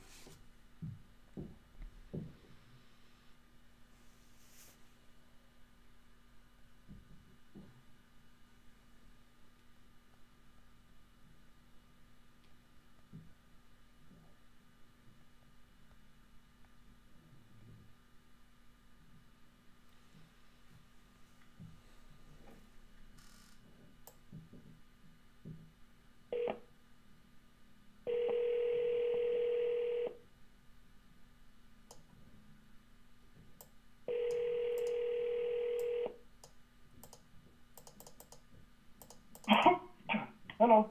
Hello, Jason. Luke Smith, Vacant Land. Thanks for taking the call. Hi, Luke. Hey, I've got you live on YouTube, and I've got one of your properties pulled up, 5.29 acres in Castilla County, Colorado, asking $3,000. And I just thought present this one, show the guys watching the call another property that they can choose from. And do you have any more information on this one, or how would you describe it? All information that I have is on there, is listed. There you go. That's the best way to do it, right? Yeah. Exactly. Okay, so we've got let's take a look at this one. We've got San Luis just down to the south a little bit. We've got Fort Garland just up to the north a little bit. Looks like we've got Point Blanca to the north of this one. That's like a big, that's one of the big mountains around the area. It's like snow-capped, I think pretty much year-round.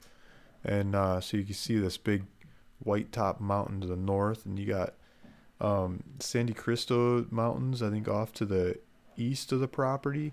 So you get a bunch of different peaks in there that people like to look at. And I always heard there's a lot of good elk hunting in this area. People buy properties in this area, and they'll come use them for camping and going on their elk hunts and elk trips, because it's really hard to get a campsite in the area. You got to book them a long time ahead for when it's elk season. And they use these properties for that. Go explore all over these mountains in this area. And that's what I've heard about these areas in this valley. So this one, Jason's asking $3,000 for 5.29 acres, and it looks like it got online checkout set up for it. He says owner financing available upon request. It's got the legal description, GPS coordinates. You can click on that to go take a tour of it, drive out there, driving directions to go take a look at it. What else? I mean, we're looking at just clean title, $48 a year taxes, just basic property ready to go. Looks like there's some pivot point crop circles not too far away from there, so they found some water in the valley. Yeah, there's a little over 5 acres, right? Everything's on there listed. Exactly. Probably the Feel cheapest. free, anybody that can give me a call. Yeah, Jason's. And, say that you saw it here with Luke on live, and we'll give you a cash discount price. There you go. That sounds like even better deal. Jason's name and phone numbers on the website. So if you look up Castilla County, Colorado, on ruralvacantland.com, it's $3,000 for 5.29 acres. If you're watching this video, Jason says he'll give you a discount. I think I was saying I was going to circle back to one because Willie was calling back and I missed him. It's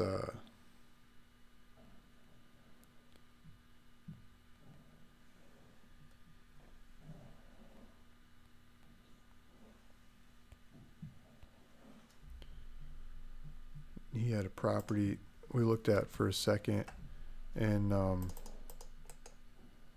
Los Angeles County. So let's pull that up. This is Willie. Willie, it's Luke. Hey, thanks for taking the call. I got you. Hey, Luke, how are you? Good. Got you live on YouTube. We're like 2 hours into the show talking about different properties. Okay. And we got this just a hair over 5 acre property that you're asking $5,990 or $249 down and $249 a month. It's in Los Angeles County, and just looks like classic backside of LA County. I think it's north of North Edwards, north of California City. I'm not thinking of the right one. I'm thinking of a different property. But it's, let me pull it up on the map. I'll try to describe where it's at. So I think that's Palmdale. So it's just east of Palmdale. Let me pull up a real map. Yeah, I think this one's out in Llano. Yeah, right. Llano. Yup, Right near the LLA. highway. Yep, just north of the 18.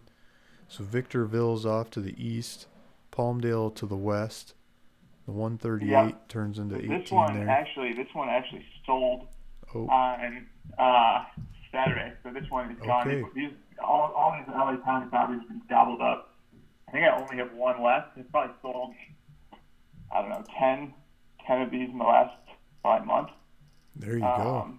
Yeah, people love being down south near Palmdale. Yeah. Lancaster area, and then It's probably really nice further weather west right you get, now. people like those more.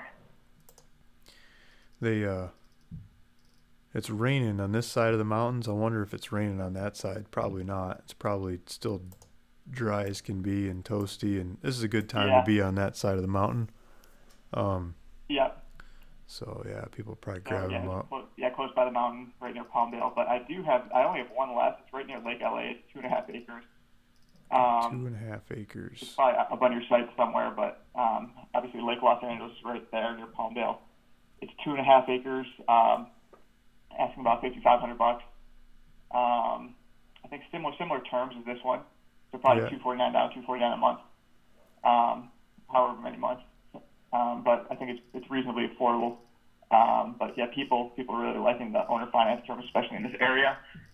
But yeah, I should be getting some more in the near future. I've got bought a bunch of property in escrow from one person, and a couple of them are in this area. And then I just sent out another mailer over there, so I should be hopefully getting a bunch more property, kind of refill the inventory in that area in the next couple of weeks. So, if people are interested in that area, definitely reach out to me. I often just give people who've expressed interest in those areas just a first heads up of what's coming in. So if people are interested, they can reach out to me, especially in that Palmdale, Lancaster area. Yeah, hit the area you sell out of, right? Go buy some more, figure out the market, go make it work. Yeah. Yep. No, that's I figured it out at this point. Yeah. So hopefully just refill the stash and keep buying and selling. Good deal. Sounds like the way to do it. Good job. Thanks, Willie. I think I'm going to try to end this call. Thank you. Talk to you again soon. Okay. It's been a long one, I bet. Yeah. All right. Bye. Sounds good. So there you have it. Willie buying, selling. Get these properties up in the queue to do the live call, and they're sold before we can get them up here. So we'll get the website updated here pretty soon, as these Los Angeles County ones seem to have pretty much all been bought out. And I want to hit the comments here and then give some land away. See if I'm going to scan through here. It seems like you guys are talking to each other a bit.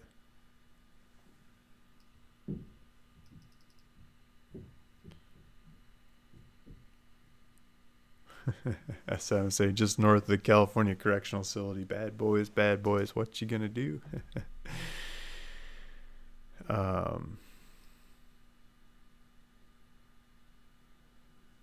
Angela says, love what you do, Luke. Get lost in your work. Yeah, I get lost in my work. This call keeps going on and on. I just try to keep it less than an hour, and we're going over 2 hours. Should slap myself and hang up on myself. It's going too long.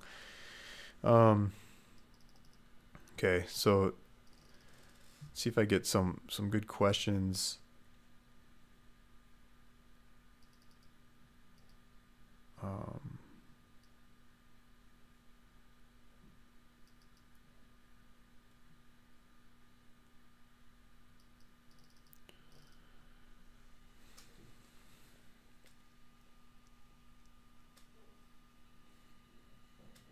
A2 saying, I'll call them tomorrow, but I'm getting discouraged. A2 says, originally Izzard City told me I would be responsible for taxes dating way back, way back, but the county told me Luke couldn't do anything until it cleared, and it would take 180 days, but been past that end, and no word. Okay, so A2, this sounds like about the land that I've given away. Let me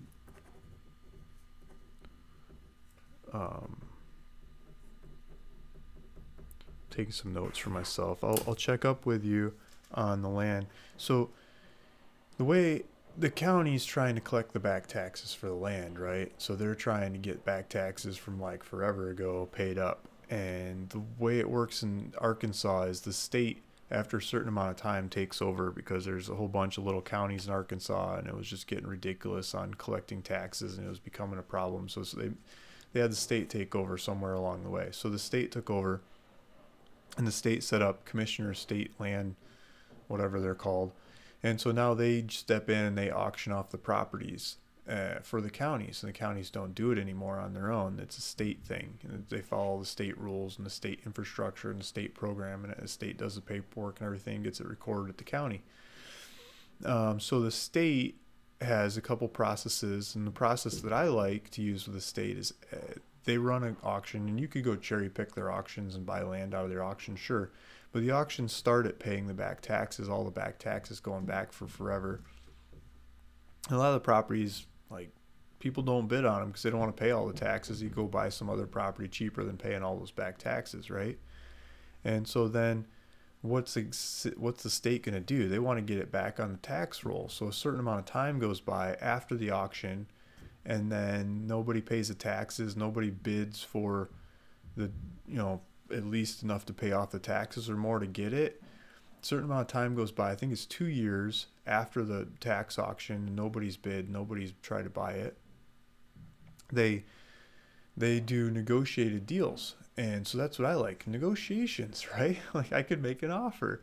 And so I started sending them offers for like $5, just do all the paperwork up, and here's I'll offer you $5 for your land, and I'll pay future taxes going forward, not all the back taxes. So this is a negotiated deal. I'm not paying all the back taxes. I'm paying this much, and then I pay future taxes going from here, right?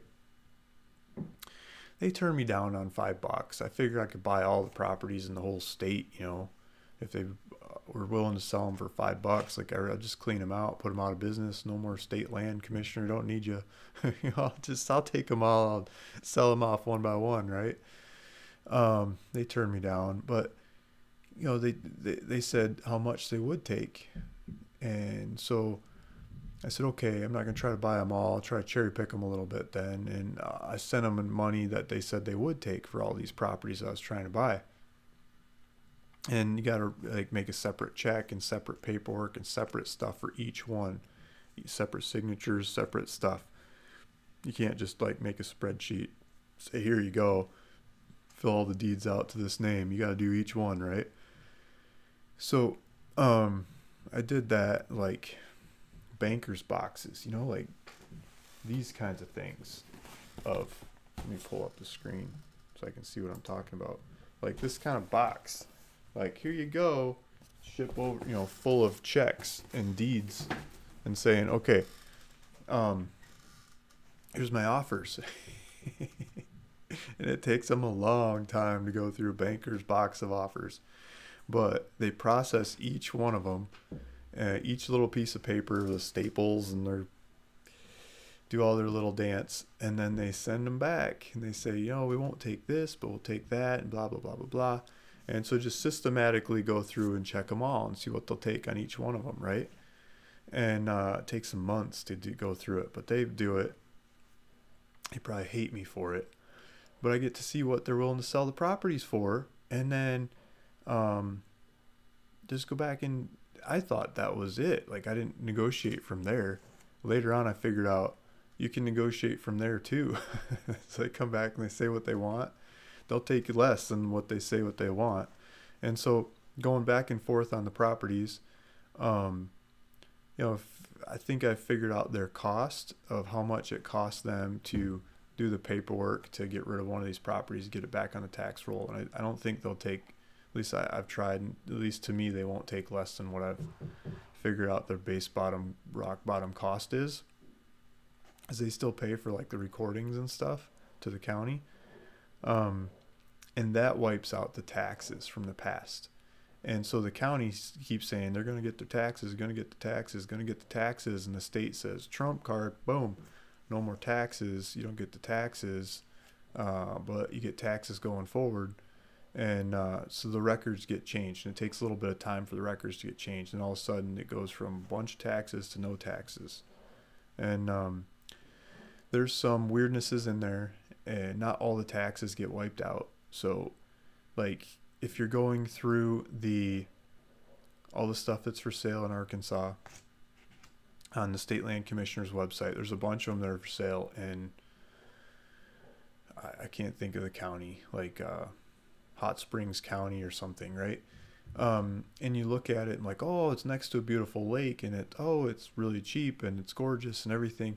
And then you see that the HOA fees are like $400 a month or a quarter or a year, or I don't know. It doesn't matter. The HOA fees are more than you're paying for the property. They're more than you want to pay for any property in the area. The HOA fees just like rain on your parade. And that's why whole tons and tons of those properties are back for tax. People don't pay the HOA and they don't pay the taxes, and so the HOA doesn't get paid, so they spread the fees out to everybody else. The expenses go to everybody else, and the HOA fees goes up and up and up and spirals out of control. And everyone else says, I'm not paying these fees, and they dump the properties too. So you get broken neighborhoods in there that you got to watch out for and stay away from and not get involved in. I think I've learned which neighborhoods those are, and I've stayed out of them the best I darn well can. But there's still like some fire department fees, some improvement district fees, library fees, just some little local fees that might be 20 cents a year or 50 cents a year or something that can add up over time, and sometimes they get ridiculous. And I don't have a really good easy way to check those fees until I buy the property. And some of them come back like a couple $1,000s in fees from those little 20 cent a year fees. They add up, late fees and interest and stuff. And others don't have those fees. And so I haven't found like a really good solid way to figure that out, besides just buying a whole portfolio of them and figuring, 5, 10, 20% of them are going to be just middle finger properties that I'm never going to put up for sale or never show anybody or tell anybody about. And they're just going to go away when the taxes aren't paid. And then the other ones that the fees are more reasonable or non-existent, I can put those up for sale. I can sell those. I can give those away. I can do whatever I want with them because they make more sense. And if I just pay the little fees off as I transfer them to somebody. So that's probably what's going on with whatever property you got, A2. And I'll probably just get you a different property if the taxes are crazy on that thing. So let me reach out to you off the main call here and get that straightened out with you. So let's, I'm sure there's some other questions in there I'm missing, but because we're like way too long into this call, let's give some land away and go on from there. So the question, I've hinted at the question, I've even told you the question before, is how, at the beginning of this call, I talked about land that's sold on the website. If you go to listings and go to sold, it says a whole bunch of different pages of properties, 10 properties per page, and then there was 4 more on the last page. At least when I started this call, I think some more are probably sold by now. But there's one thought, or I'm gonna ask you the number. but there was 1,000 or 127 pages plus a couple more on that last page, so 1,270 something properties. He put that number down, and then SM was recommending that we do this not as the first person that says it this time, but as the seventh person that does it, so people that have slower internet have a chance. So throw the answer out there, and I'm going to try to figure out who's the seventh person, and we'll see if this works. I'm going to pull it up on the screen. We're going to count this thing. So I got the live, or the chat up here, and so SM, I think SM got out first. So I'm just gonna write down 7 people. Yeah, so I think SM comes out 1,274, and then Angela has got it 1,274, and then Dalrav 4, and then SM says it again. So we got 1, 2, 3, 4, and then Robert Hines says it. I think he's 5. And then SM says it again. I think he's 6. And then Kenneth Mendoza, I think, is 7. Okay, so I don't think Kenneth has ever won before. I'm going to run with Kenneth Mendoza as number 7. Recommended how to do this by SM. Got in there close with the slow internet. Still had a good shot at it. I think Kenneth Mendoza is the 7th one to say 1,274 properties have been listed sold on the website. So Kenneth Mendoza, I'm going to go over to my spreadsheets here, and let's throw my face on the screen and be scratching my head and stuff. But I'm going to put you in there as the next winner. So thank you Kenneth, and today is February 4th. So February 4th, Kenneth Mendoza. Kenneth, if you would please go and write an email or call in or whatever to Gilian, Gilian, at ruralvacantland.com. I'm going to putting it in the chat, see if I can get it to work. So you can cut and paste it. But yeah, so write an email. Say, I won the free land on Luke's live call, and I want the land. If you don't want the land, you don't have to write in. But if you want the land, I'll give you a free piece of land, and I need to know what name you want the land in. So please put what name you want the land in, like the title and an address that you want this shipped to. Because what I'm going to do is, I used to just do the paperwork and get you the land, and you got a deed. But the county got pissed off because some people got the land and then they didn't want the land, or they didn't understand what's going on or whatever. And they said, you got to have these people sign for it. Like, they got to be signing that they're going to get this land, not just give it to them. It's like, okay. So I'm going to send you the paperwork, and I'm going to put a check in there that goes to the county, or to the state in this case. I'm going to put an envelope in there that's to ship it to the state. And I'm going to put a piece of paper in there that's like the request to buy the land. And you can see the whole process. You can see how to do it. You can copy it. You can go buy 100 other properties just like it for the same price if you really want to, that I'm doing this at. You can go sell them for more. I'm sure you can sell them for more. I've done it hundreds of times. So I don't care if you just steal the whole way I do it. It's fine. That's the point. It's part of the learning curve. I'll go buy some other land if you take out the whole market. So yeah, so I'll put all that in the mail to you. I'm going to need your contact information, like a phone number in case something goes wrong. I can contact you. Your email address, because you're going to be emailing it in, hopefully. And your mailing address, because I'm going to mail some paperwork to you, because you got to sign this thing and mail it to the state. I'm going to have the envelope in there for you to mail it to the state. So yeah, your name, contact information, all that stuff. Email it to Gilian at ruralvacantland.com. I'll get the paperwork put together and sent to you. It might take a little bit of time because I'm not super fast at this. And there you go. Thank you everybody for listening, watching, and paying attention. Hopefully you learned something about dealing land, maybe inspired some people to do some land deals, buy your first piece of land, go look at some land. least start by going to look at some land. Doesn't even have to be my land. I'm sure there's land around your area that's for sale. It's just sitting there, nobody's using. Whether it's got a sign on it or not, it's for sale at some price and some terms, right? Thanks for listening. Thanks for watching. Luke Smith, RealVacantLand.com. Please hit subscribe if you're listening this long. Please hit subscribe if you haven't already. Talk to you later. Bye.